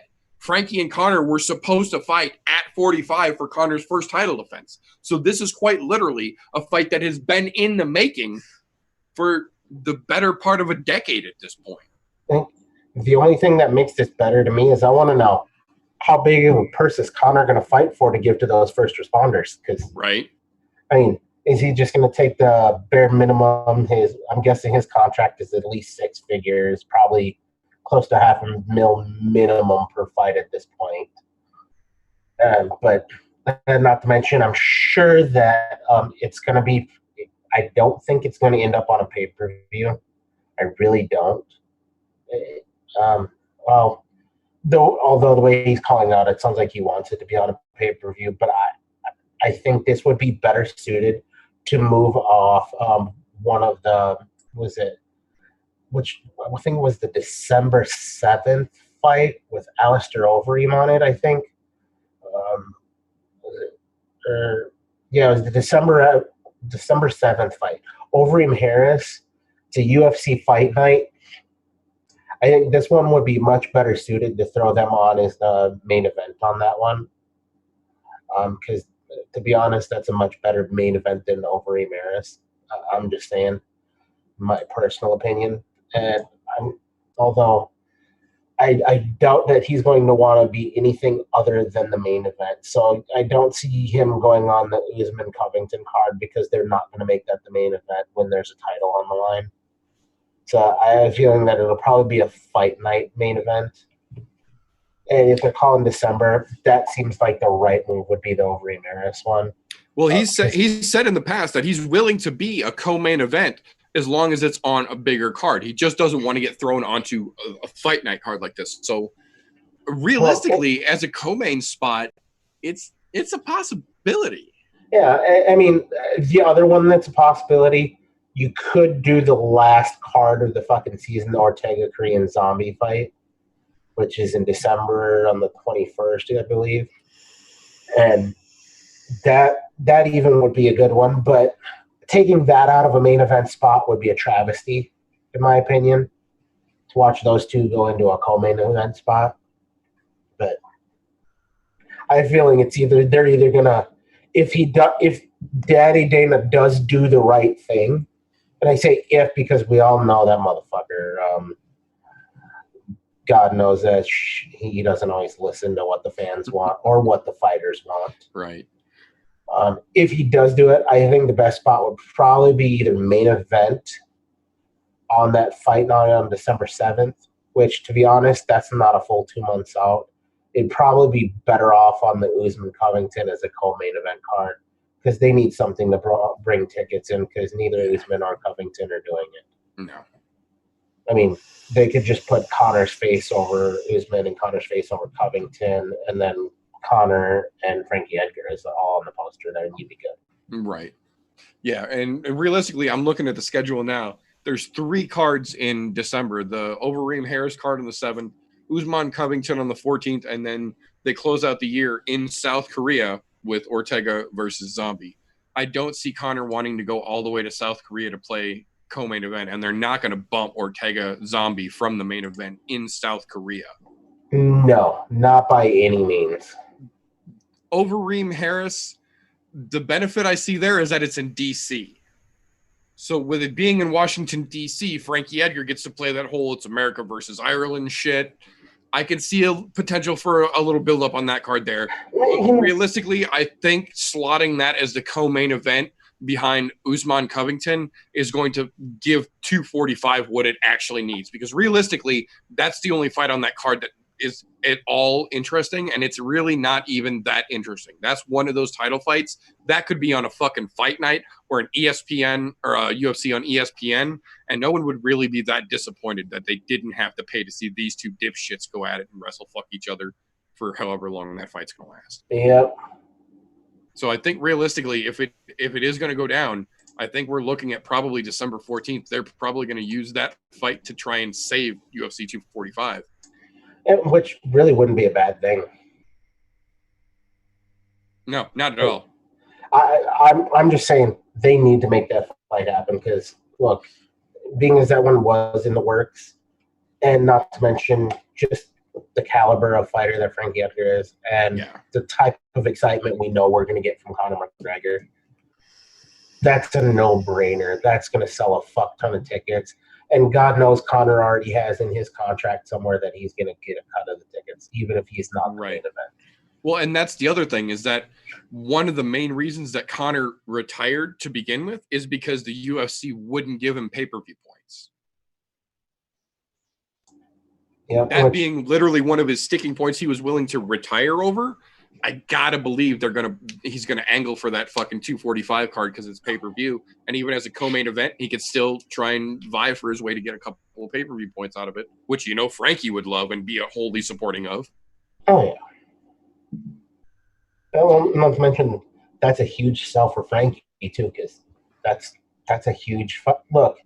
I don't give a fuck whether Conor he lost to Khabib or not at this point. He's still the biggest draw in the UFC, period. Yeah.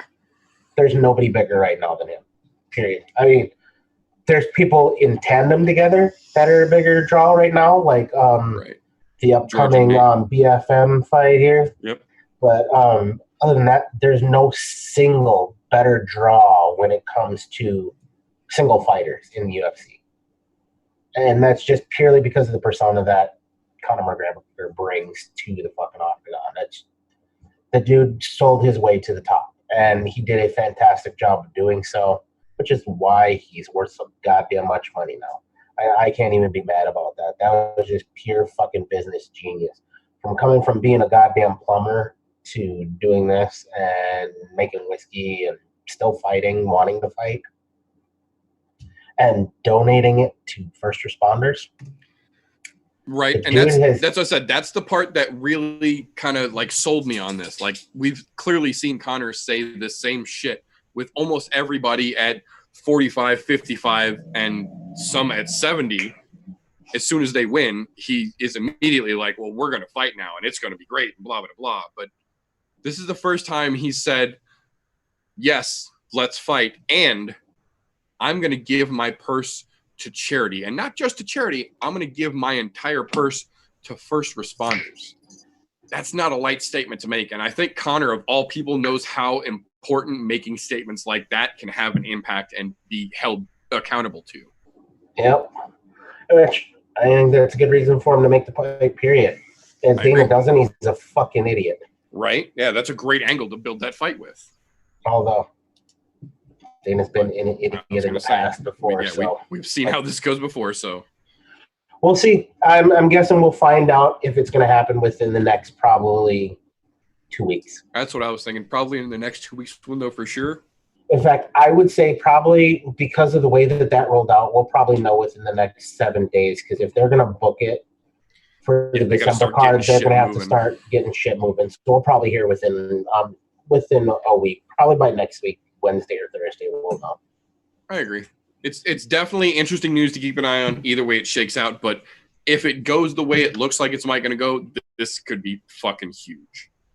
But speaking of fucking huge, we got the confirmation yesterday that one John Jones himself, the old presidential grabber that he is, has officially taken a plea deal for his case against the exotic dancer at the nightclub where he assaulted her by being presidential, amongst many other things. He pled no contest, but he took a plea deal and pled no contest rather than standing by his innocence and being exonerated of all the charges like he told everyone he was going to be. And then immediately took the moment upon the announcement of his plea deal being publicized to once again, like he's done nearly every day for the last 2 weeks or so, to talk shit publicly on Israel Adesanya. This is the thing that we were talking about the other day. John is at this point almost trying to make a career out of beating up middleweights instead of facing the contenders at 205. And then in the times that he does face them at 205, a lot of the last couple of fights he's had are guys that moved up from 185 to 205. So he's not facing as much legitimate, larger competition as he could be, and is making a habit out of talking shit to guys at least one, if not two weight classes below him now. So just another reason, like I was talking about earlier, I'm off the fucking John Jones train. At this point, I don't give a shit how well you fight. If your actions outside the octagon and just in general show you to be a massive rotten cunt, I don't fucking care how many times you get your hand raised in the cage, because I'm not going to root for you because I'm not that shallow. There are a lot of people that I don't like just because I don't like their style.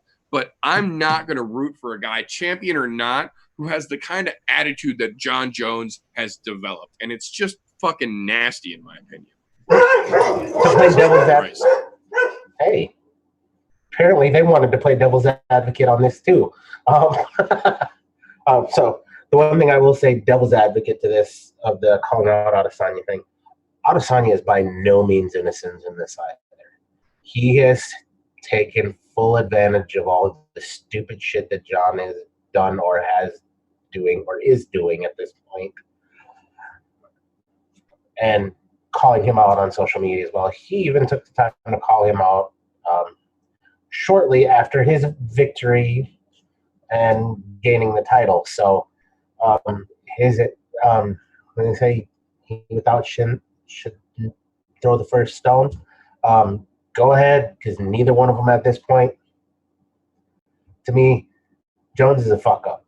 We know that. Look, I really wish he would have stood his ground, and instead of taking the no contest, go in there, fight for it if you thought you were innocent. Obviously, you were not. That's why you took a plea deal and a no contest plea.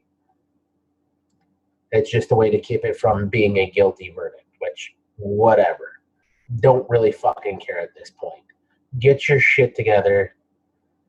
You're still the champ, albeit really still fucked up. You keep saying you're straightening your life out, and I want to keep giving you the benefit of the doubt, but you're killing me. Adesanya, on the other hand, no need to stir a pot in a division you're not in. Shut the fuck up. Look, I get it. You are the champ in your division. You called out Jones. Jones has been at you. You've been at Jones. Neither one of you are without fucking fault in this. Adesanya, stick to where you're at. Rule that division with a mighty hand. Jones, get your life back in together. Stick at 205. If you're going to make the jump to heavyweight like you say you're going to do it. I honestly don't give two fucks whether these two cocksuckers fight each other ever. Because they're both on my fucking nerves with this shit. The whole back and forth between these two fucking, for lack of better terms, it sounds like schoolyard cafeteria, not even schoolyard, it's like cafeteria bullshit at this point. You two are never going to fight. Never. Unless it happens within the next fucking year, you will not fight each other. So stop. Shut the fuck up, Adesanya. Shut the fuck up, Jones. Jones, get your shit together. Adesanya, mind your own goddamn business. Mind your weight class. Until you move to 205 like you say you're going to do in 2021, worry about your own goddamn division right now. Talk shit on some of them. Jones, get your fucking life together, dude. You are completely fucking yourself every time we turn around. Stay the fuck out of the titty bars if you can't keep your hands to yourself. Look, I'm just as much of a fucking man as anybody else. Send me in there? Yes, I'm going to look, but I'm going to keep my fucking hands to myself. Especially when you know everyone and their cousin is looking for an excuse to make a bad story about you. Yeah, don't be fucking stupid. Get your shit together. Stop. Look, I'll start the bottom. Stop fucking driving. Get yourself a driver. You can afford it at this point. Don't go into those types of establishments because you know there's going to be, everybody knows who the fuck you are. At this point, there is nobody on the face of this planet who does not know who Jon Jones is, whether they are an MMA fan or not. Right. Get yourself out of the public eye. Go do your own fucking thing away from the general public because you can't manage to interact in a normal setting. Normally.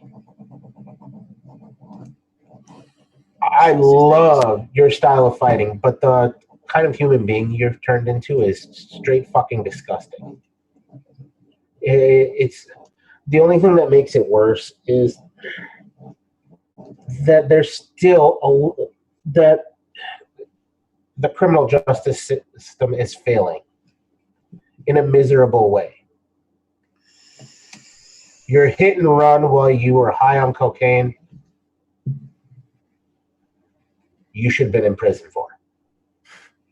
Any other normal fucking Joe, me, Mr. Joe, I'm no Joe here, our casual corner, any of us were to do that shit, we'd be sitting time in the fucking pen or in jail on fucking work release.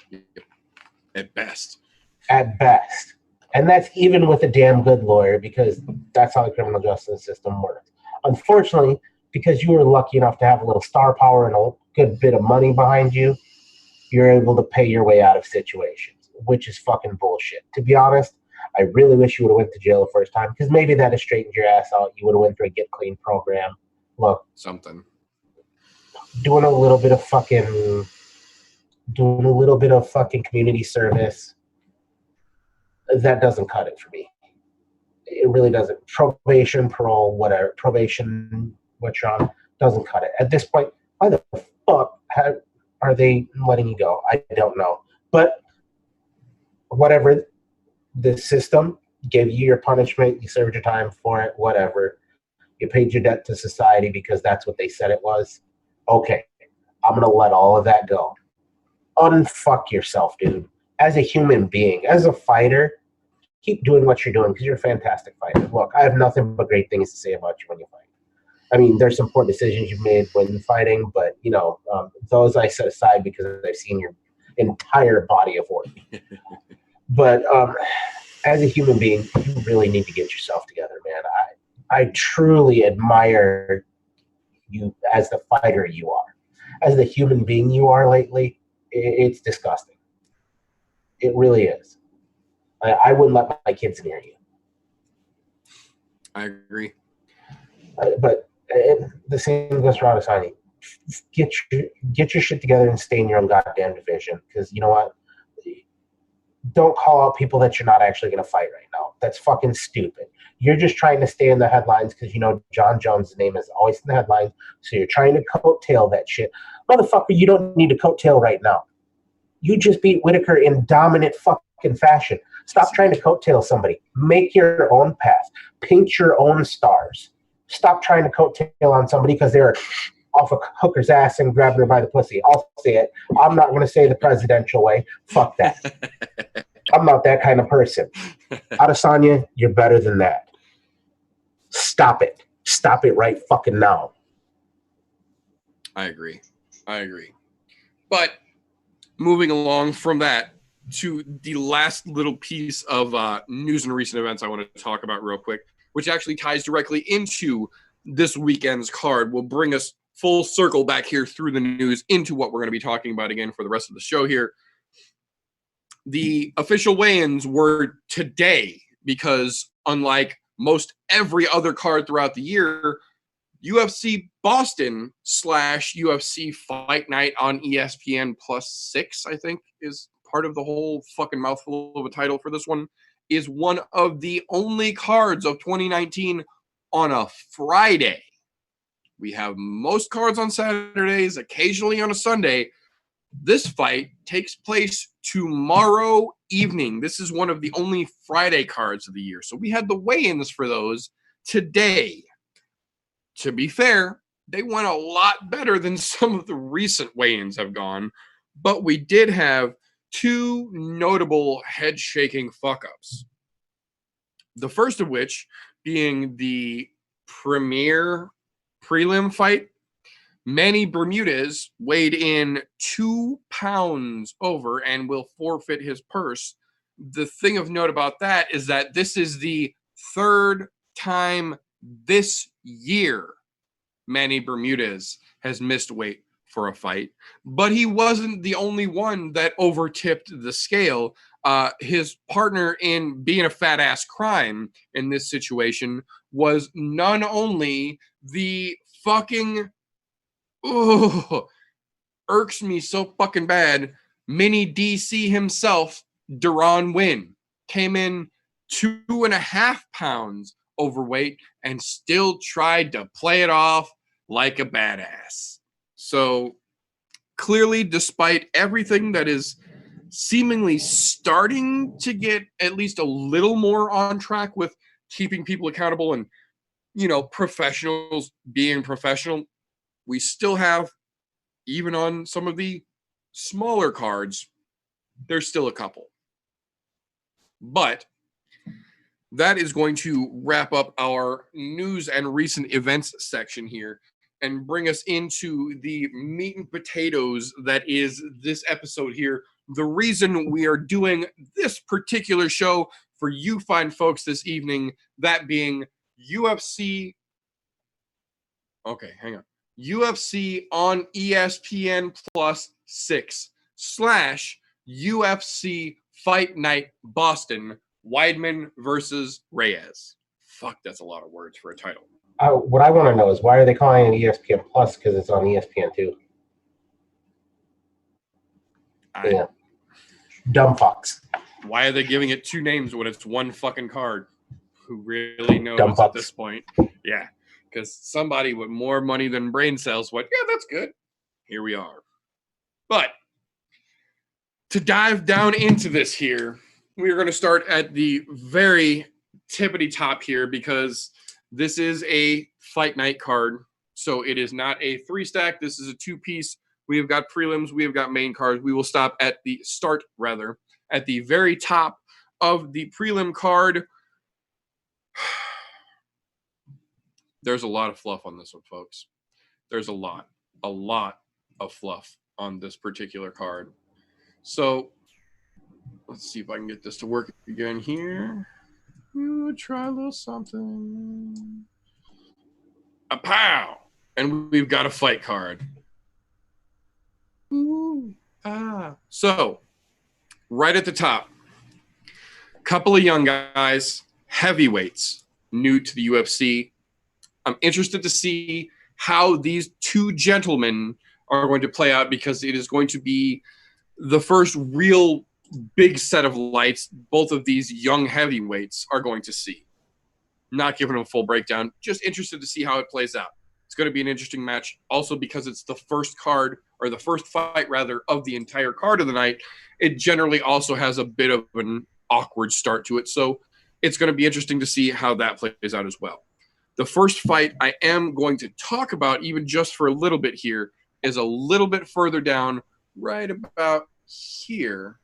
We are talking about one Sean Brady making his UFC debut against Court the Crusher McGee, of all fucking people.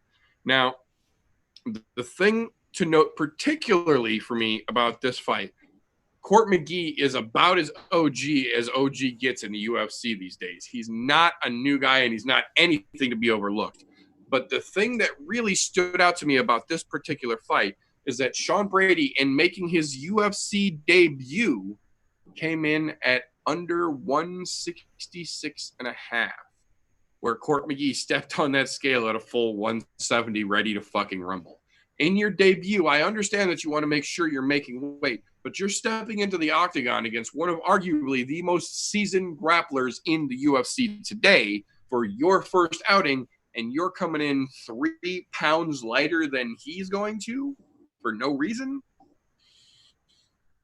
I don't see this going his way, and it's not that I wish bad on a young Mr. Brady here, but I think that is a representative of, to me, how unprepared he really is for this fight, and I believe it's going to cost him. I think Mr. McGee is going to teach this young man a very painful lesson, and I think he's going to get his hand raised at the end of it. Well, here's the devil's advocate to this one, because I don't know Sean Brady from Tom, Dick, or Harry on this one. Not gonna lie, I did not research any of the undercards because I thought it was all fucking trash. Mostly. I know who Court McGee is. You said it best. He is an OG of the UFC. He's been around for quite some time. The only question I have with Brady coming in so low, is that his natural walking weight? Did he not have to cut? And that's one of the things that makes me wonder here. If you're that far under, look, I understand that a pound, sometimes 2 under when you're weighing in. Right. Because you've done a great job with weight cut. But when you're 3, 4, 5, 6, 7, whatever pounds below, that tells me you might be fighting at your natural weight class, which necessarily is not a bad thing.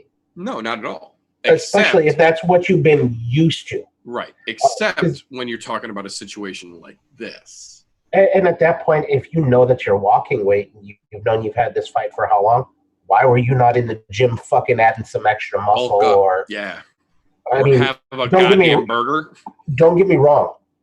From the fucking photos that they've got of this dude, he's fucking yoked. Yeah, absolutely. So he definitely could put up a good fight, but I don't think he's going to, just because I have a feeling this is going to end up in the ground, and you're going to be in Court's world, and that's not a good place to be.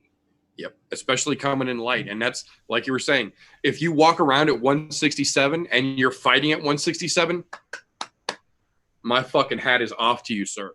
That is what we need more of in the world of professional fighters, in the combat sports world. Well, and the problem is that's not how it generally works. And especially in this situation where Court McGee will tell you he cut down to make 170. So when you step in the octagon, you at best will be looking at 170-ish pound Mr. Sean Brady versus what will most likely be 180, 185 pounds of Court McGee, knowing exactly what he's getting ready to do.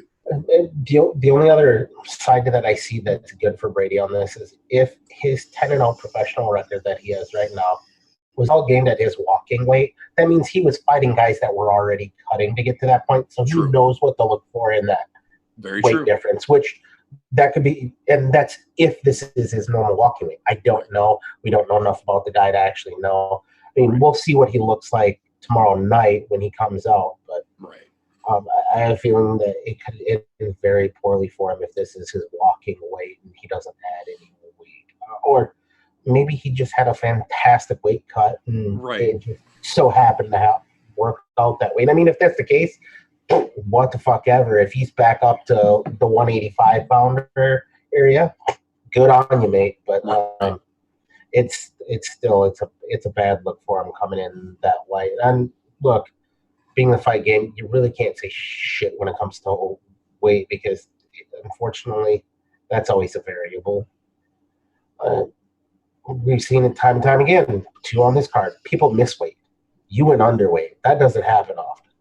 Yeah. So either it's only one of those 2 options. Either you had one of the best weight cuts of your entire fucking life knowing that you're coming into the UFC, or you've been planning this and been on a very strict diet for the last X number of months getting yourself prepared for this, so you didn't have to cut weight. And at that point, well done, sir. My hat's off to you. But dude, you don't want to do that here. I mean, if you want to walk around at 170 and be 170 all the time, please, but don't be 166, be 165. And no, it's a sketchy thing coming in that low below the fucking look. To the general public, 3-4 pounds doesn't seem like a lot. It's a fucking gallon of milk. But when you're talking in this situation, the amount of weight that most of these guys cut, usually anywhere from 15 to 20 pounds on average, that's a lot in the 170-pound division. I'm just saying that's a huge fucking difference. When you get in there and there's a guy laying on top of you, extra 20 pounds feels like a goddamn dump truck. Right. Especially when it's somebody of a caliber of grappling as Cortez and knows how to place his weight on people. Yeah, he does. Just saying. We'll see what happens, but I'm kind of curious just to see if Brady gets another shot in the UFC, which I have a feeling he will because they're putting him up against a seasoned veteran like this. Right. I want to see what he weighs in next time that he fights. Right. Because I want to know, was this just a fluke incident? Yeah, is this a one-off or is this his style? Yeah, or is this his norm? Because if we see that this is his norm weigh-in and he weighs in somewhere similar to this every time, we know this is a walking weight thing. It's not a weight cutting thing. Right. Now, if the next time he comes in and he's at 170, 171, we know it was just a fantastic cut and cool. You had a great cut. Sorry, dude. Right. Well, and the other thing that it just struck me that I forgot to mention earlier, side note here, detour back into the pre-meat and potatoes news and recent events segment that I forgot to go over when we were talking about it earlier because we got a little detoured, as tends to happen sometimes. Despite all of the frustration and the hubbub and the potential backlash and outrage about it that we had on last week's show, we even more frustratingly found out over the weekend that not only was Joanna never in jeopardy of not making weight, but she and her camp started that rumor intentionally to fuck with Michelle Waterson's head fight week. I'm not even mad about that. That's a good game plan. Look, fighting is also mental. It's not just physical. So, you know what? It's not a bad idea. Look at all the shit that Connor's done over the years. Yeah, no, that's what I see both sides of it, but at the other side of it, it is a pretty shitty thing to do to somebody to make them think that they might not have the fight for a main event is what I'm saying. If you're not main event, play all the fucking head games you want. But when you talk about jeopardizing somebody's main event that they've been working 4 months straight for, that I think is a little on the shitty side. See, Connor's done that too. Look at the bottle throwing incidents between him and Diaz. Absolutely. They both jeopardized that shit. So I mean, it made for good fucking money, but I mean, Absolutely. same concept. It got in each other's heads. Yep. But moving on from there and detouring back into the meat and potatoes, there is a couple more here that I do want to mention. The next fight up after one Mr. Court McGee and Sean Brady go at it is, ironically enough, a fight taking place in Boston with a young man named Boston. One Boston Salmon versus Randy the Zohan Costa. Interesting fight. Both young, small bantamweight guys with a lot of interesting potential behind them. So it's definitely going to be interesting to keep an eye on those two. Fight after that, I want to give a quick little mention to Sean Woodson making his UFC debut at 6-0 against our boy Kyle fucking Bochniak. Now, Kyle might not have had the greatest run so far in the UFC, but he also got thrown to the fucking wolves right out the gate. His second fight in the UFC, they gave him Zabit, and he, to his credit, held his fucking own pretty well against Zabit. So he's hometown boy. He's Boston himself. So that is definitely going to be another fight to keep an eye on here. Moving along from that, the next fight that I do want to give a quick little mention for here, Molly Meatball McCann. This fight has been announced for well over a month and a half. And over the course of the last week alone, we have seen not one, not two, but 3 separate user not unlocked or player not unlocked profile pictures for the poor Miss Diana Belbita. This is one of those things that we talk about once in a while that there's no real reason for it. This is a point where the young lady is in the UFC. She's been on this card for well over a month and a half. Molly McCann's picture has been up there the entire time and has not changed, but they have used 3 different default player pictures, 2 of them being male shadowy figure default user pictures as her opponent. And I screenshotted all 3 of them. I'll post them to social media later because I couldn't figure out a way to get worked into this. But the fact that the UFC at this point still can't even get people's pictures on their own website updated is a little bit unnerving, to say the least. That being said, it is going to be an interesting fight. And I feel in this situation, even though they haven't given her a profile picture until literally about 3 hours ago this evening, I've been following up just to check, even though they didn't give her a profile picture until just this evening, I still feel that Miss Diana, with the better record and more experience in this situation, is going to come out victorious over the ridiculously and unjustifiably, in my opinion, overhyped Molly McCann.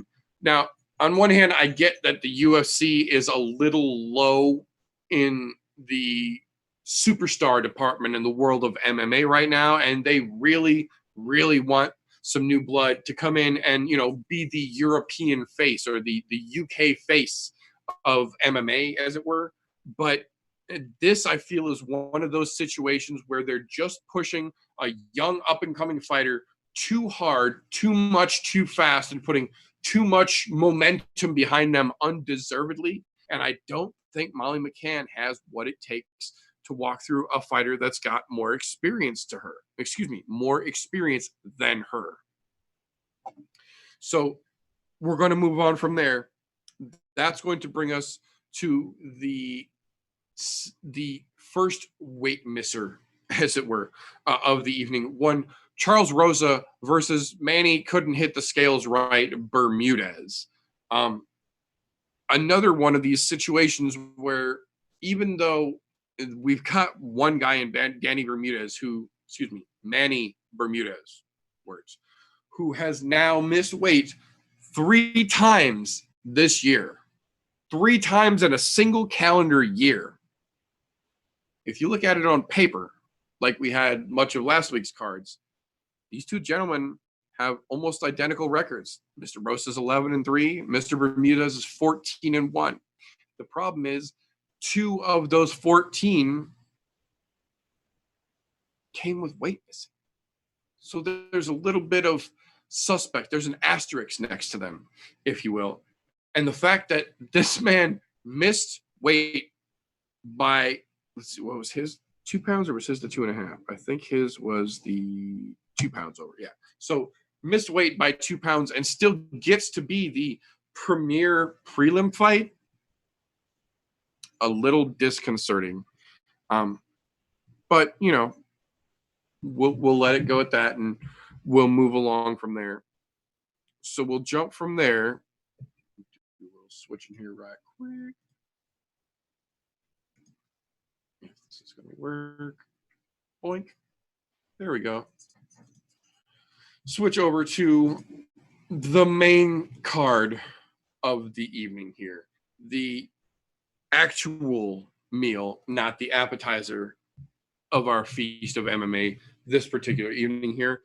And this one we will start at the very tip top once again here with, ironically enough, the second of the weight missers that we are talking about this evening, following up from his predecessor missing weight in true follow-up fashion.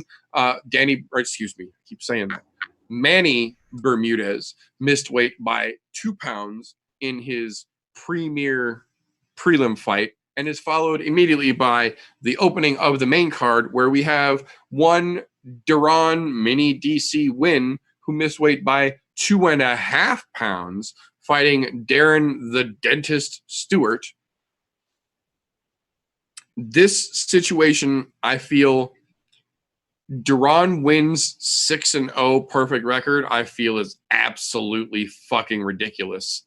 One of those 6 came when he fought Tim Dirty Bird Means on the Golden Boy Promotions card of Tito versus Chuck back in the day, with laughably questionable judgment and laughably questionable refereeing in most of those situations here. So I'm not counting him as an undefeated fighter in this particular set.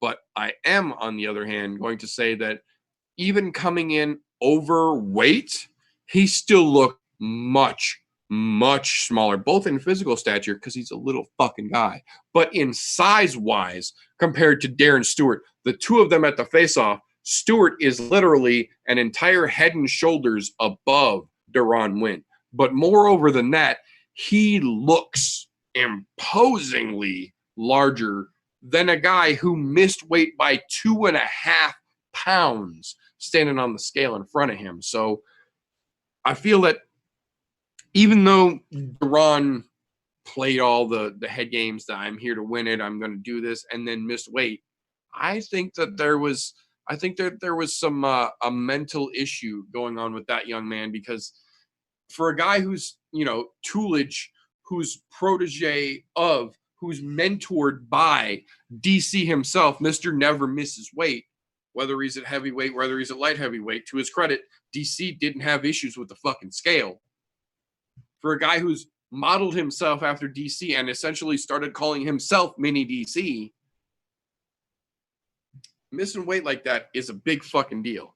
And then missing weight like that against a guy like Darren Stewart, who is a dangerous, dangerous young man, is an even worse situation. And I think it's all going to come to fruition once we get into the octagon. And I feel that Mr. Stewart is going to put this chubby young fella to sleep. I don't think we see a judge's decision with this one. I think second round, young Mr. Win goes nighty-night. All right, now that my crisis is averted,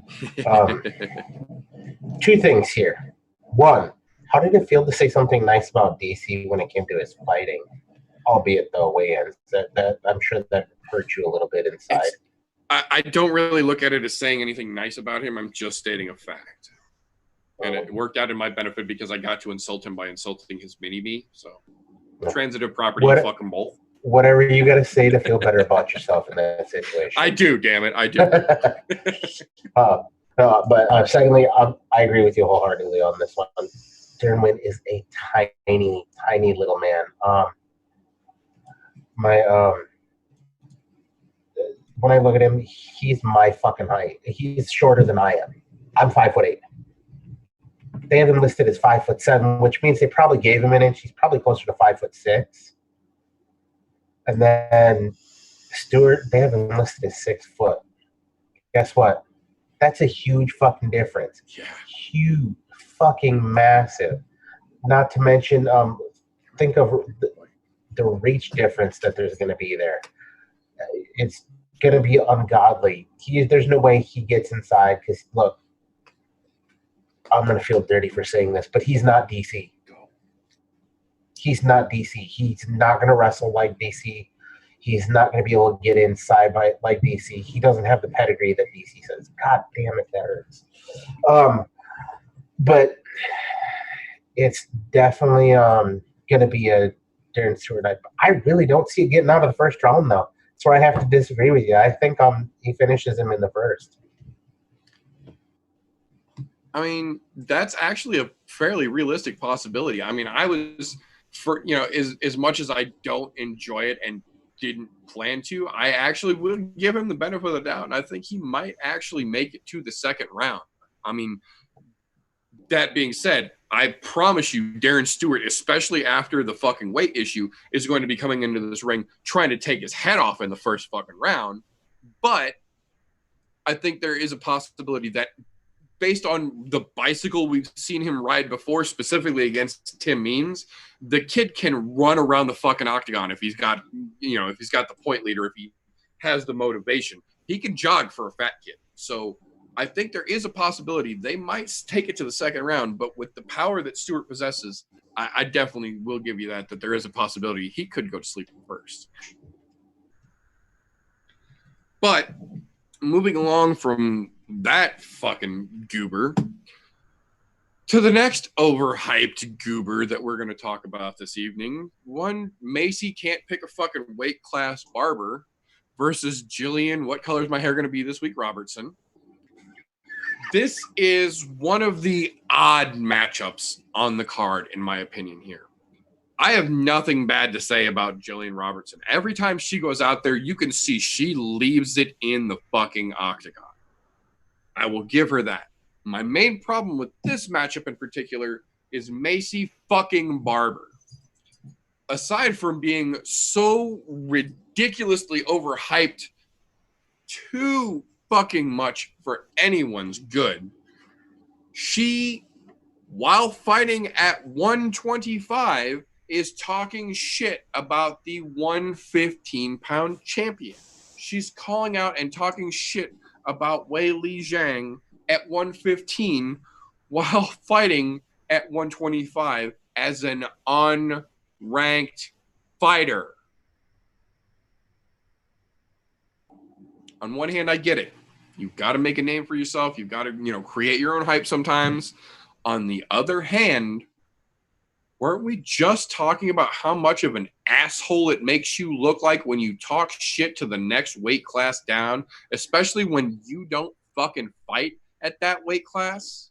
Because this is a one-sided thing. This isn't Wei Li Zhang saying, I'm going to beat up Macy Barber one day. This is completely manufactured in Camp Barber over here. She really has it in her fucking head somehow that while being unranked and fighting at 125, she's destined to be the 115-pound champion, she says, within a few months.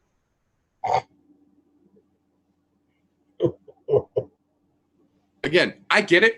Create your own fucking hype. Sometimes you got to be your own hype man, especially in the UFC, especially being a new face to the UFC. The problem is when you get out of your fucking lane, you sound ridiculous more often than not. And this is a beautiful example of just that. I don't think Macy Barber is that great to begin with, let alone great enough that while fighting at 125, I have any inclination at all that she, A, could fight at 115, B, could fight contentiously at 115, or C, could have a chance in hell against a very strong and very talented Wei Li Zhang. That being said, I think part of her problem with that is not only being that delusional, but that delusion has sort of carried her through this far. And in this situation, much like her last fight, her delusion is so great that she's spending her fight week press time talking about Weili Zhang and virtually completely overlooking the fight in front of her tomorrow night against a very game Jillian Robertson. And I've said it before and I'll say it again. As much as fighting is a physical game, it is absolutely that much or more a mental game.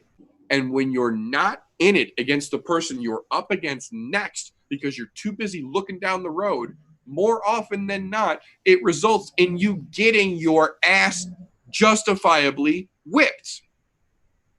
I think that is exactly what we are going to see here. I think Macy Barber is coming into this match so high on her own morals, so sniffing of her own stench, believing it to be roses, that she really feels that this is just a warm-up. This is just a tune-up for her on her way to somehow gaining the way to 150.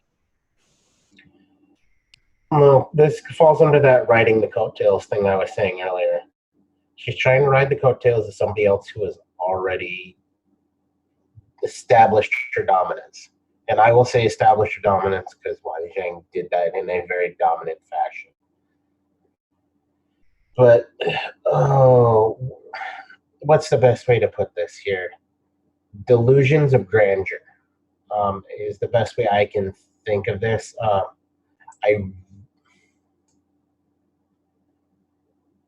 We're always going back to the same thing of pay attention to what's in front of you, don't look what's beyond you. In this case, two things. One, do that. Number two, stay in your fucking lane. You're in 125. You have no business saying anything about 115. In fact, I would lay 10-1 odds. Anybody in the top fucking 8 right now in the 115 would fucking destroy you. To include a fucking one Michelle Karate Hottie Watterson who just got decimated by fucking Joanna. She would decimate you. Look, you have no business running your mouth about the 115 class. You're nowhere. You're a nobody at this point. Look, I get it. Make a name for yourself. You're not Conor McGregor. You're not out there calling your shots and actually knocking people out. If you start doing that, yeah, then the hype train becomes real.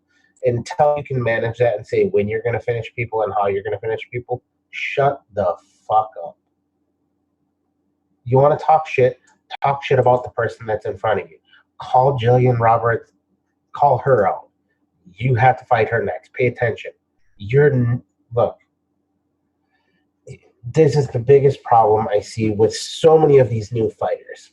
Everybody thinks they're Conor fucking McGregor when it comes to the mic and how to call people out.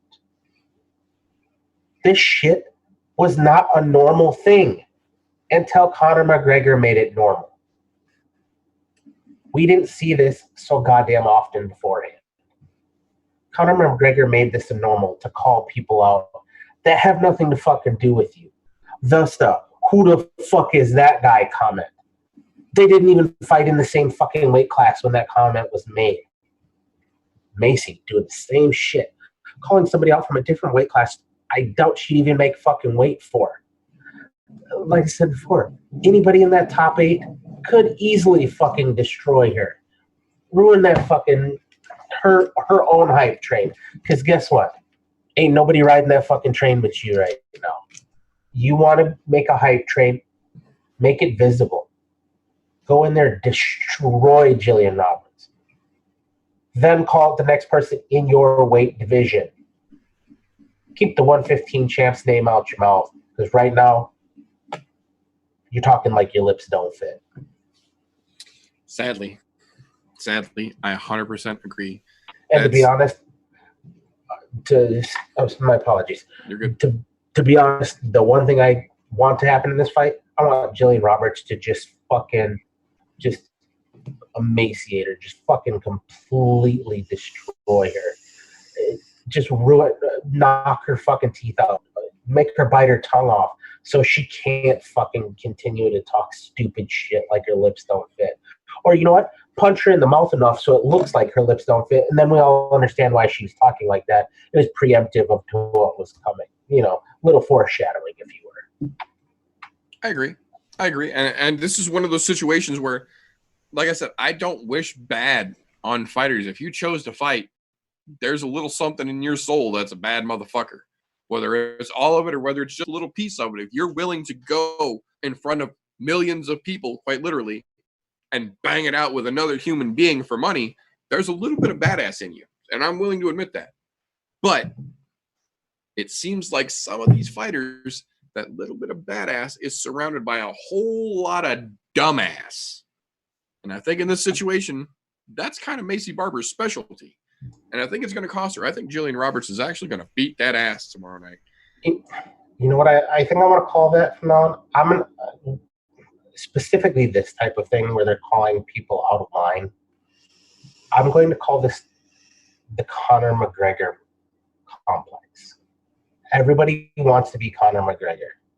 Everybody wants to be that next multi-millionaire because of fighting. Look, that shit doesn't happen all the time. Conor McGregor, for lack of better terms, he's a fucking unicorn in this business. Absolutely. You can tie him down, you can study him, but you're never going to be him. He came at the right time for the business and did what he said he was going to do. The rest of you motherfuckers, you're just saying it and not actually doing what you're saying you're going to do. To include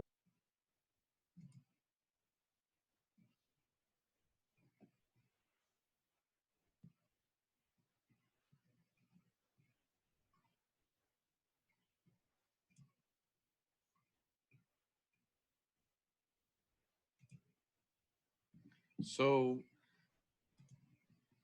there we go. That just picked back up. So sorry about that, folks. Technical difficulties happen to the best of us. I'm pretty sure we were just about in the middle of telling you how Joe Lozon's experience in this situation is going to absolutely carry him over the up-and-comer, the new to the UFC's roster, Jonathan Pierce. Frankly, Pierce is just too new to give us the impression, to give me the impression, at least anyway, that he's got what it takes to get around a well-established and well-rounded Joe Lozon. Yep, I'm right there with you on that one. Because, like I was saying, when technical issues arose here, the worst part about this fight for me is I've always been a huge fan of Joe Lozon. His jiu-jitsu has always been on point, and he's always been fantastic. I think the worst part of this is, for me, this just shows where he's fallen to at this point. And by where he's falling to, I mean he is a gatekeeper for new people coming into the UFC, which in my eyes is a fucking travesty. Because of the fights he's been in, the wars he's been in, the amount of finishes he has. He's one of those guys who has a ton of fight of the night bonuses. He has a ton of fucking submission bonuses. The dude, he's nothing to be laughed at. Unfortunately, I think for Jonathan Pierce, this is a really bad pull for your first fight in the UFC. A really, really, really bad pull. Joe Lozon gets this done, and I think he's going to do it in Joe Lozon fashion with submission. I can absolutely see that being a possibility here. Absolutely see that. So the issue here is that after the Joe Lozon fight, I could have sworn when I was originally doing my notes here that they had another fight before the co-main event, but I didn't seem to see one.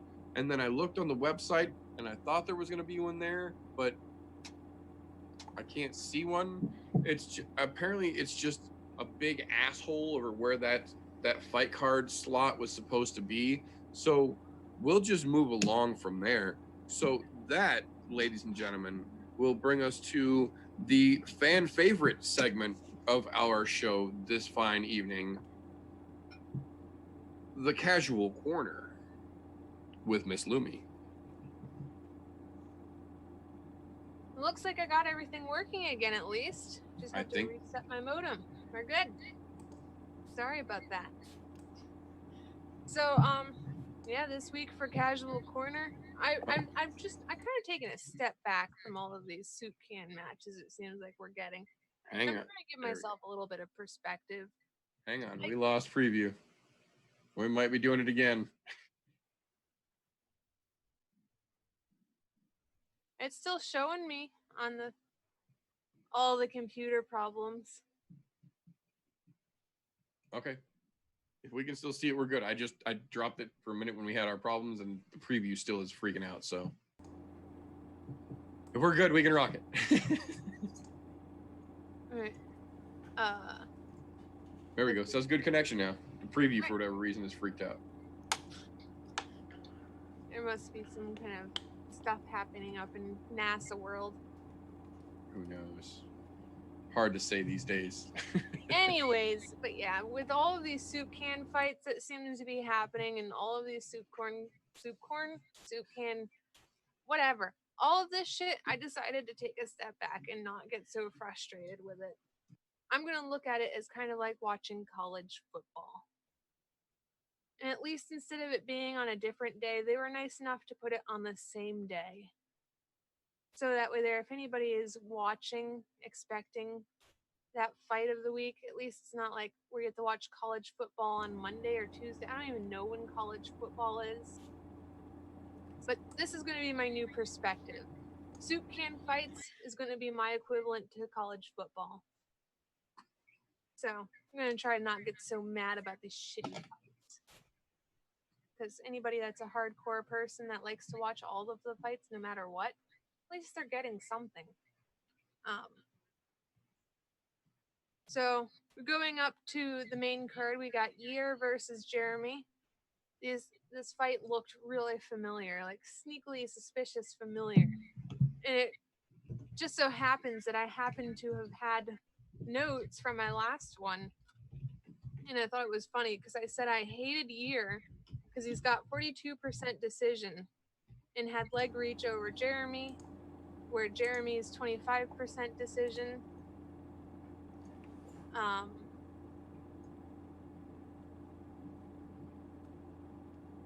Yeah.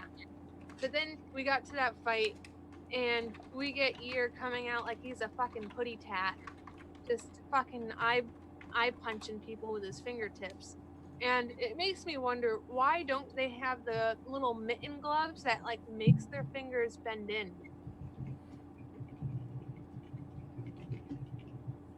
Anybody know? With what now? I'm sorry. I missed that. Why don't they have the fingers that bend in with the gloves that cover them like little mittens? So that is a choice on the UFC part. The gloves in Bellator, even the gloves in One, but the gloves specifically in Pride were almost complete mittens where they curled your hands out and you had to actually like push them to get your hands straight. The Bellator gloves and the One FC gloves are both very similar, but they're a little open at the end, but they all curl your fingers so that you don't have straight fingers sticking out at the end of a fucking hand. So if you're going to stop, you're going to be stopping with the brunt of your fingers and your knuckles as opposed to dead on fingertips coming in. See, for me, that just seems a little silly because in my little casual experience so far, I've seen a couple of stoppages due to eye pokes. One of them was a little faked, in my opinion, but this one was just straight up, just fingertipping like I'm gonna fuck your eyeballs with my fingers. Like that was so fucked up. Wait a minute. I have to step in the casual corner for just a second. I just want to make sure I heard this correctly.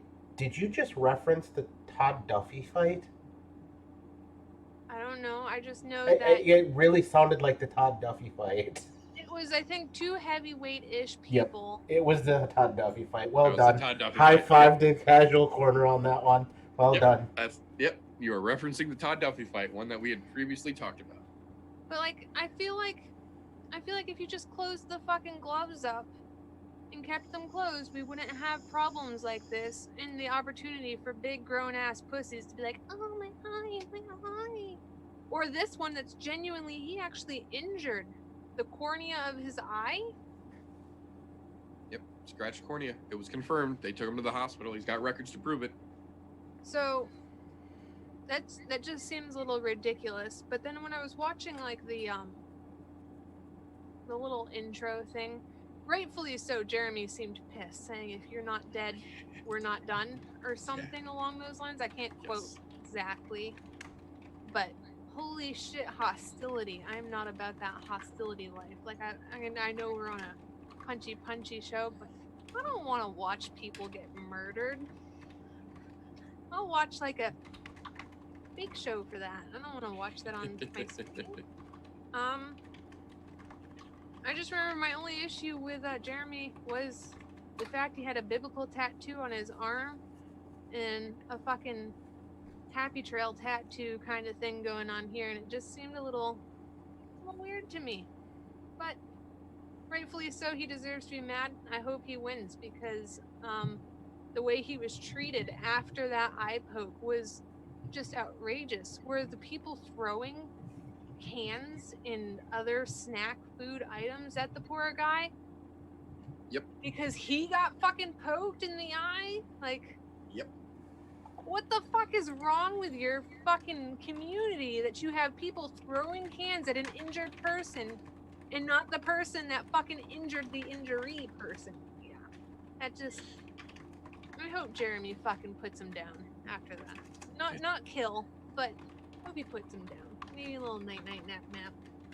Which is better for me anyways, because Year has 42% decisions, and I think that's a little bitch route, because that means you're just sitting there like, oh, don't touch me! Don't touch me! Ah! Which, I do this in video games, but I don't want to watch you do that. So, I hope Jeremy gets it. Then we go to Chris and Dominic. Yeah. I like Dominic's fighting style. It seems like he's a go in and get shit done kind of guy. But I did watch his pre-fight thing, and Meter kind of helped influence this one. I like his fighting style. I don't like the way he talks. He's a little too full of himself. I don't appreciate that very much.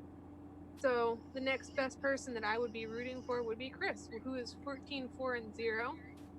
He's a little bit shorter, but surprisingly is not missing that much reach on Dominic. Like, Dominic is 2 inches taller, so you'd think that there would be a little bit of reach there. There is, but it's very, very minute. 43% TKO/KO,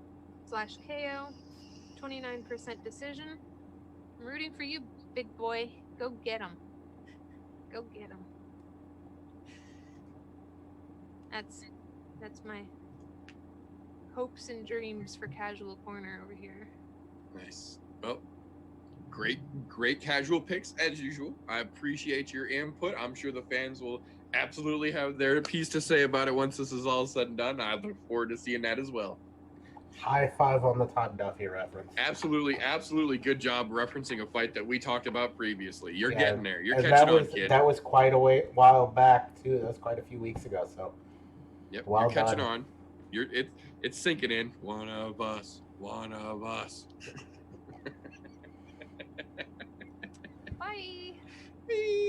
All right. I'm going to take this one section from you for just a second here. We are going to go on a brief hiatus. So you're going to get a black screen for a moment, and we will be right back after these messages. Weren't you looking at chat? I was going to say, didn't you read the chat? We literally were just talking about that. Because he doesn't have the outro, and I don't have a way to get him the outro.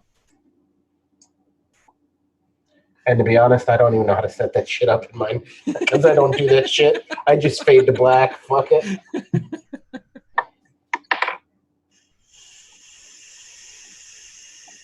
Back to being live, they say.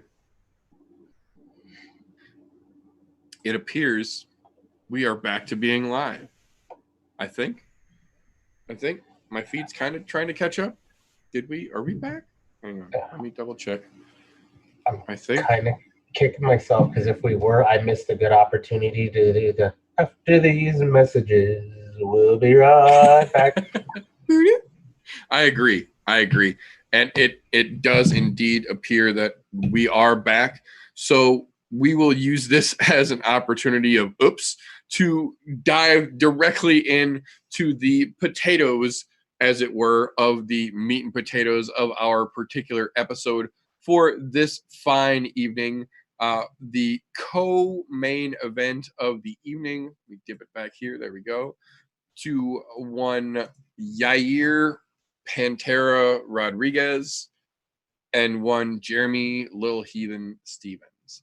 The rematch we didn't know we wanted until we saw the fight that we definitely didn't want. We officially have a rematch of a fight that no one asked for to begin with. But in this strange little situation, this one's actually justified for a damn change. And like Lumi said, I agree 100%. There is no reason in my eyes the multi-billion with a B dollar corporation that is the UFC couldn't take a little time to solve a problem that has clearly been a problem on some of the greatest stages the UFC has had the opportunity to present itself yet. In some of the greatest fights we have seen in UFC history, we have seen them marred by easily avoidable eye pokes, all the way down to the greatest of soup can I quits in the Todd Duffy fight that our great casual Miss Lumi referenced here as well. We have a situation where just a couple of weeks ago, this fight was scheduled to go down. And not only was it scheduled to go down, this fight was going to take place in Mexico City with Yair himself being the main event headliner. Huge fucking fanfare, huge build-up, huge anticipation. The fight looked like it was going to go fucking insane. We had all this hype. We had all this build-up. We get to Mexico City! And Yair sissy slaps Jeremy in the fucking face in the first 14 seconds of the fight. We did not get anything resembling an actual fight.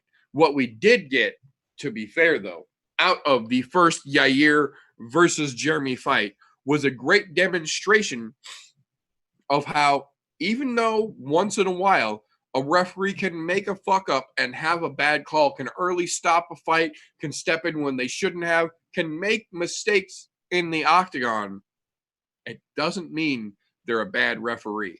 And if nothing else can be taken away from the event that we saw of Jeremy Stevens versus Yair Rodriguez 1, as it has to now subsequently be called, is that Herb Dean gives more of a shit about how fighters are than how the UFC works. Because any other referee, in my opinion, in that situation would have called the eye poke, would have given him the 5, and he would have called it, and there would have been no fuss, no muss about it. Herb Dean, on the other hand, made a point to give him his time. He brought him a fucking towel to try and help get his eye. He brought the doctor in to help check on his eye and get his eye open well before the time was up. Not even to stop the fight because of the eye, but to try and help Jeremy stay in the fight despite what had happened to his eye. He went out of his way and he made a point to keep Rodriguez on his fucking side, where he has already started talking shit and trying to downplay what he did to cause this situation. And it only got worse from there, because when they called it a no contest, which they had no choice but to do, he threw an immediate hissy fit, bounced it off the cage. His own fucking corner, his own camp had to hold him from throwing a little fucking stompy, hissy 3-year-old tantrum.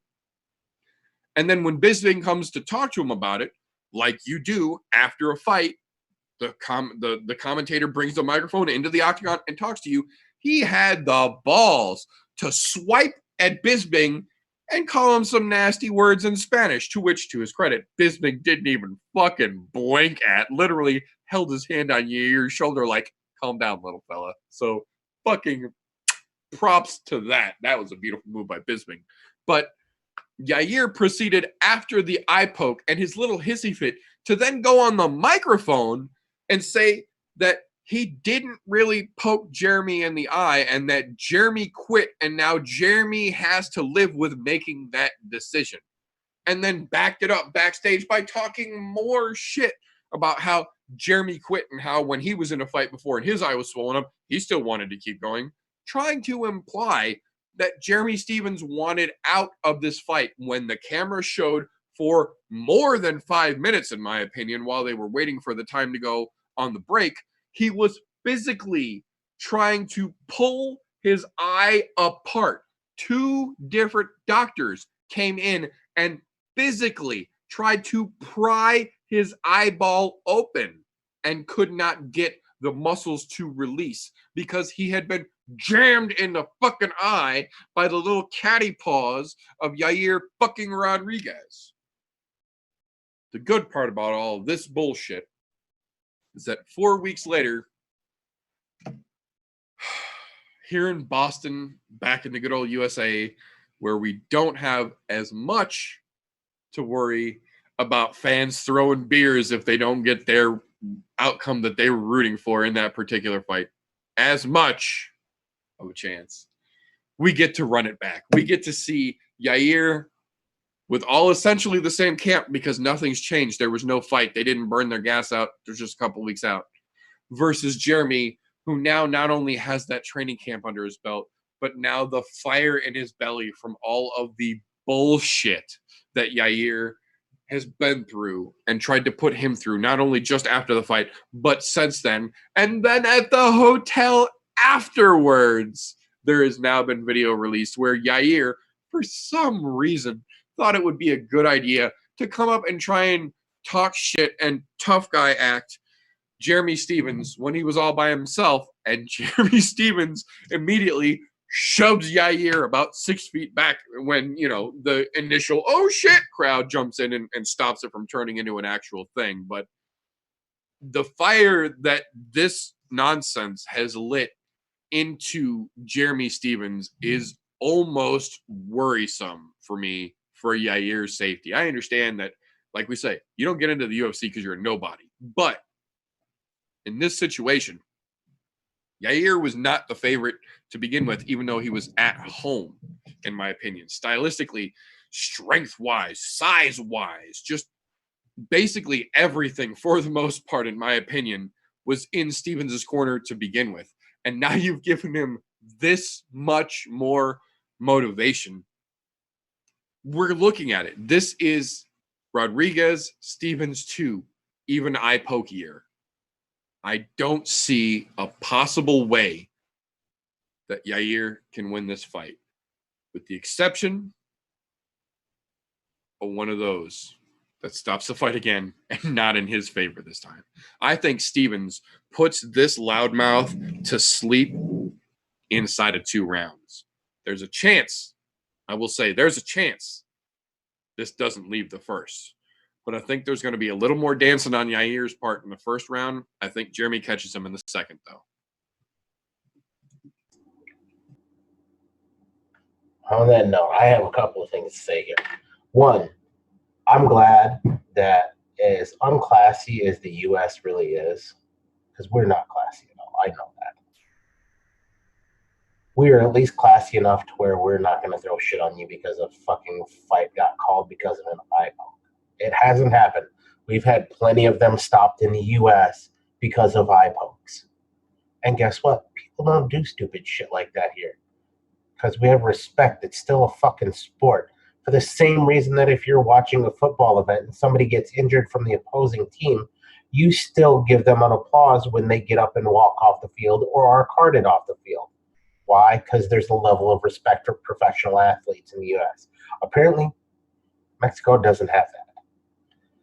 What I'm really hoping that happens here is I really hope Yair just gets cleaned the fuck out, like, to where he thinks twice about running his fucking mouth again.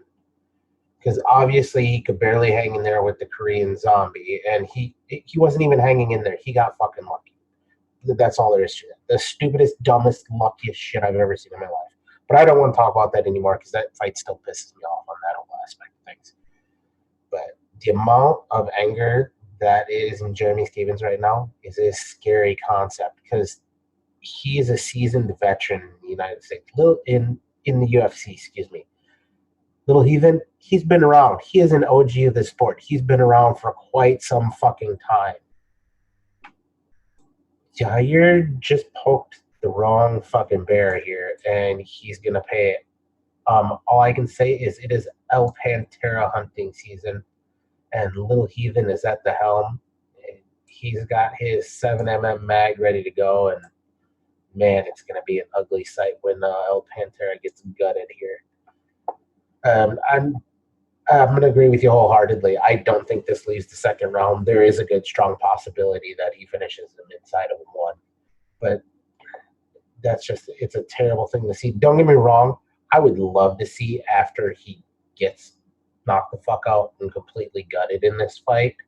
I would love to see some Boston just dropping fucking beers on his head, throwing shit at him. But on the other side of that, I want to show that even though we are an unclassy nation as a whole, that we still have more class than fucking Mexico City. Because I was just about to say this. I was just about to say the same thing. There's a part of me that kind of hopes that Yair gets knocked the fuck out, and as he's stumbling his fucking stupid way to the back, some nice Bostonian just fucking rains down on his ass with a full cup to the dome just to let him know how that fucking feels. But the other hand, I agree with you wholeheartedly. We're better than that. Fuck Yair. Let him get his ass kicked. Let him cry all the way to the back. And then when he's in the parking lot, let some drunk Bostonian fucking wing one at him. Wicked pisser right to the head. Teach him about how the Red Sox pitch, just fucking. That's right. Let him know. Yeah. Definitely going to be Stevens. He's got so much heat on this fight right now. It's fucking ridiculous. Yair's dumbass does not. I think right now his alligator mouth just overloaded his canary ass. I agree completely. So that will take us to the actual meat of the meat and potatoes. That is the meat and potatoes of this meat and potatoes segment in the meat and potatoes of our episode. It's the fucking main event of the evening. And it's about time we've had another good one. Now, I'm not saying that because this is a spectacular one, but I'm saying compared to the rest of this card, this is a good fight. What I mean by that is that Dominic Reyes absolutely deserves to be in the top 10 of the middleweight division, or the light heavyweight division. Weidman moving up from middleweight to light heavyweight is not the first move that we have seen this year, and I'm sure potentially not the last move we will see of the year for gentlemen moving up or ladies moving up to a weight that is more closer to their natural weight, to their walking around weight, so it's a little easier on them weight cut wise. The difference, in my opinion here, despite Weidman being on a hell of a skid for his last couple, which for my 2 cents really started when he caught that flying Cuban missile to the fucking head and really just threw his whole fucking game plan off the track a little bit. Weidman never really fell completely off. He just seemed like he couldn't quite get it back in step. And I feel like a good part of that, not saying the whole thing, but at least a good part of that is the fact that he's been fighting at middleweight for years now. And when you watch him out of competition, he's a fucking balloon, like both Conor and Joanna's foot. A balloon, I tell you. That man goes, when he's not competing, he's large and in charge. Weidman should not, in my opinion, ever have been fighting at 185. Granted, he did. He became champion at 185. Was a dominant middleweight champion at that. Beat some of the best, put Anderson Silva from the GOAT status to the, oh shit, look what he did status. Really showed that Anderson, of all people, has holes in his game that can be exploited with a simple left. The left jab, the most underutilized fight tool in the game. Weidman's got a damn good one. The only thing that makes me a little bit suspicious about this fight is that Weidman's had his chin tested real hard in his last couple fights, and it did not fare so well for a guy in Chris Weidman, who is a all-American, all-country, world caliber, for all intents and purposes, wrestler and grappler. He is a legitimate Brazilian jiu-jitsu badass. He also has a little scar right here from where they fused his fucking spine together and the back of his neck. You add together the fused spine, the chin getting tested, fighting for the first time in a weight class he's completely unfamiliar with because he's always fought at middleweight. Weidman's got a tough plate sitting in front of him here, and it's not going to be easy to get past this one. But on the other side of that coin, Reyes, for the power that he brings, for the intensity that he shows, for the drive that he clearly has, is not that well-rounded. He hasn't displayed he's gotten nearly as full of a toolbox as we've seen from Chris Weidman time and time again. We know that Weidman can take it to the ground. He can do it on the ground. He can keep it on the feet. He can handle you on the feet. The problem for Weidman, for the most part, from what I have noticed, is the transitioning phase. For a guy whose base style comes in off a takedown, off a shoot, off changing levels, that seems to be where he's had the most problem, in my opinion, starting again from the Cuban Missile Crisis that he faced that really just derailed his whole middleweight career, in my opinion. But I think in this situation, like Lumi was talking about earlier, Reyes might look good in the octagon, but the second you put a microphone in front of him, you get to see that there's really a lot of air right here. Between this thing and this thing on Dominic Reyes, there's a lot of tunnel space that should be filled with something other than tunnel space.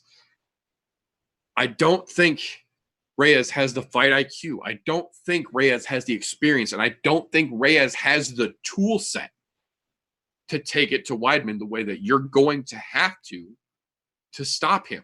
Weidman's driven right now, and at 205, I think realistically, he might be one of the few people who can successfully make that transition. We saw Rockhold try it, but Rockhold was in way worse shape at middleweight than Weidman was before he moved up, in my opinion. I think this is going to be a situation where it's not going to be a first-round knockout. I think this is going almost all the way. I think Weidman is going to be able to take this, but I think he takes it late. I think he's going to have to drag Reyes past his initial one-shot punch power in the first round, but I think he can do it. I think the wrestling, I think the grappling, and I think the overall fight IQ that Weidman has is going to be enough to take him past Reyes. I don't think it's going to be easy, and I don't think it's going to be early, but I think this is going to be a Weidman night.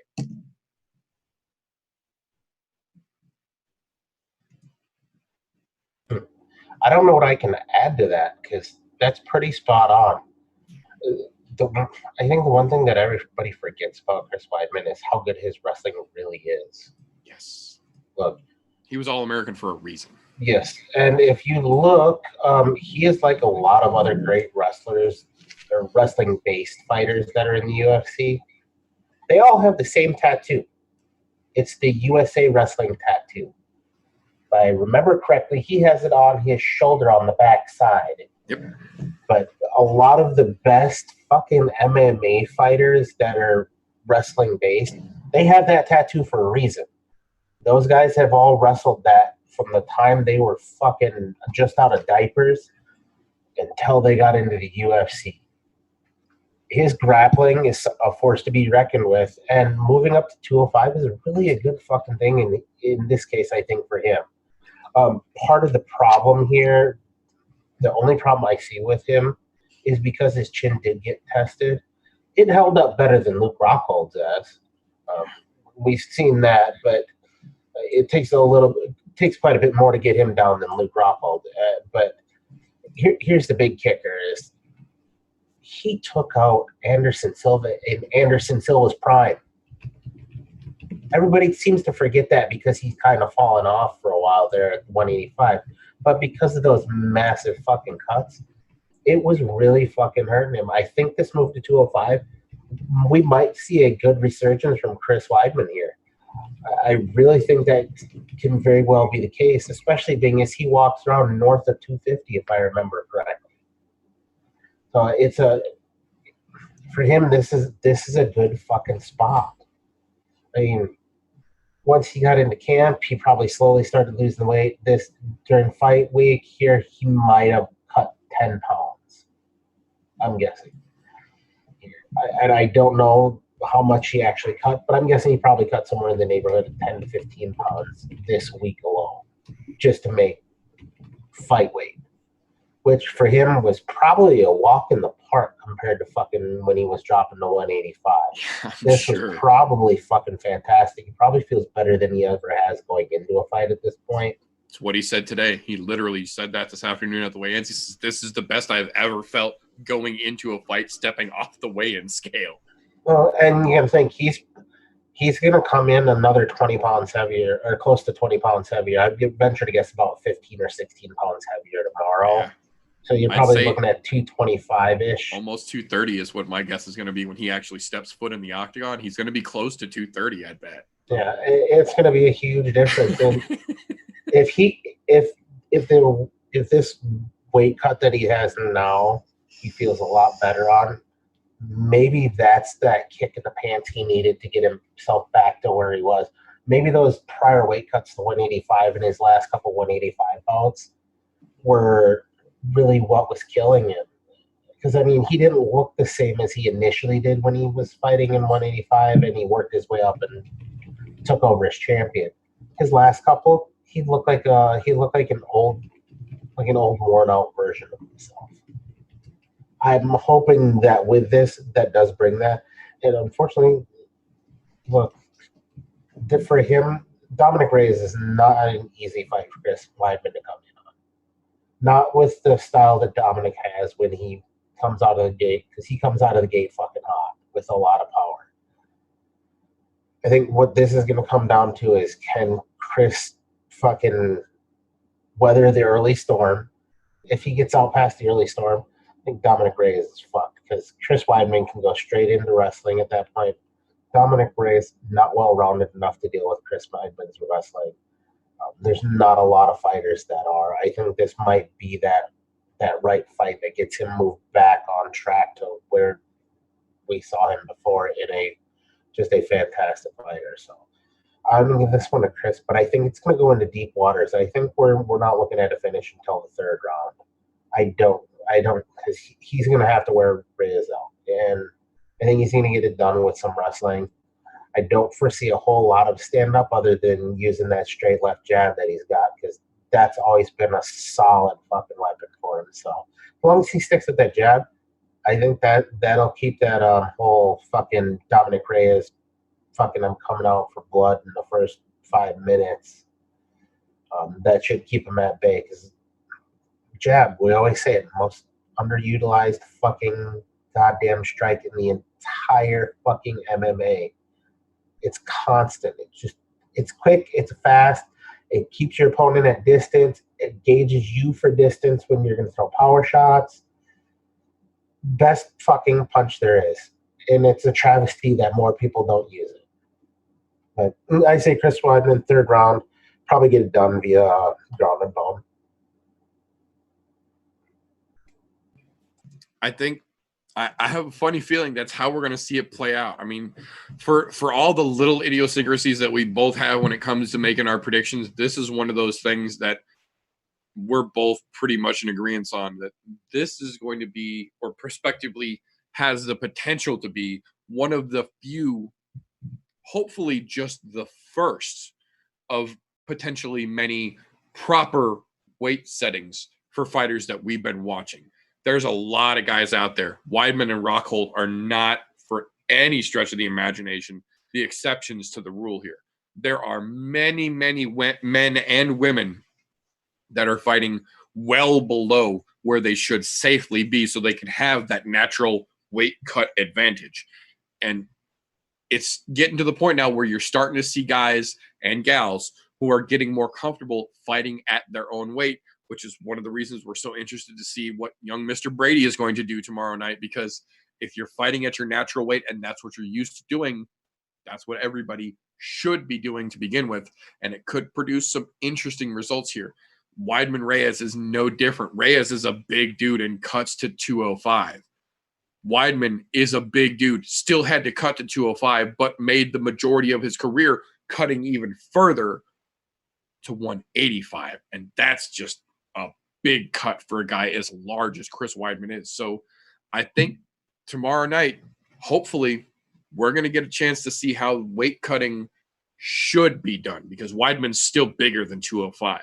But 205, I feel very much similar, as much as I don't like him, to John Jones, fighting closer to his natural weight at 205 than he could have at 185 here. I think it's a real similar situation with Weidman. I think he's a big dude. I think 205 is going to work out much better for him than 185 did.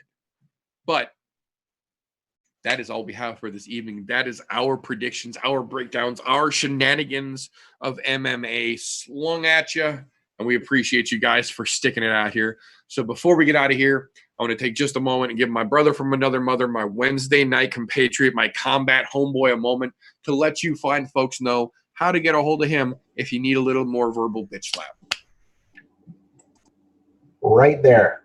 Wednesday nights, 9:30 Central Time. You see the logo. Find me here on the YouTube. Other than that, if you're looking to talk shit, you can find me on the Instagrizzles. Shoot me a DM. I'll get back to you. It won't be tonight. I can guarantee you that, because I'm going straight to bed the second we cut this fucking feed. But if you like talking trash, come at me. We'll shoot it back and forth with you. I appreciate your time. I appreciate Miss LUMI and her casual corner over here. I appreciate both you guys helping me out when the fucking shit hit the fan internet-wise here. But that's what we've got for this evening. That is our show. If we made you laugh, if we gave you a chuckle, if you managed to stick it out through the technical jargon that we had to jump through, and you're still here, please, I beg of you, give us a thumbs up. Maybe a subscription. Hit the bell if you do. Fuck. If we really gave you something to think about, share an episode with a friend. We're trying to grow this damn thing here. But on the other side of that, if you think we're just a bunch of non-tech savvy shit-talking morons hanging out on the interwebs, give us a thumbs down. We deserved it, and I won't dispute it from you in the least bit. But the important thing is that's the end of the show for this evening. So remember, don't let ignorance stop you. You can root for anything, except for that one asshole whose name won't ever get fucking said on my show again. He doesn't get any airtime. Fuck that guy. But have a great night, folks.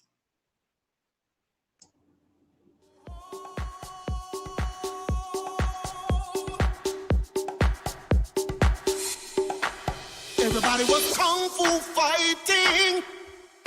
Those kids were fast as lightning. In fact, it was a little bit frightening, but they fought with expert timing. There were funky Chinamen from funky Chinatown. They were chopping them up, they were chopping them down. It's an ancient Chinese art, and everybody knew their part. From a fainting to a slip, and a kicking from the hip. Everybody was kung fu fighting.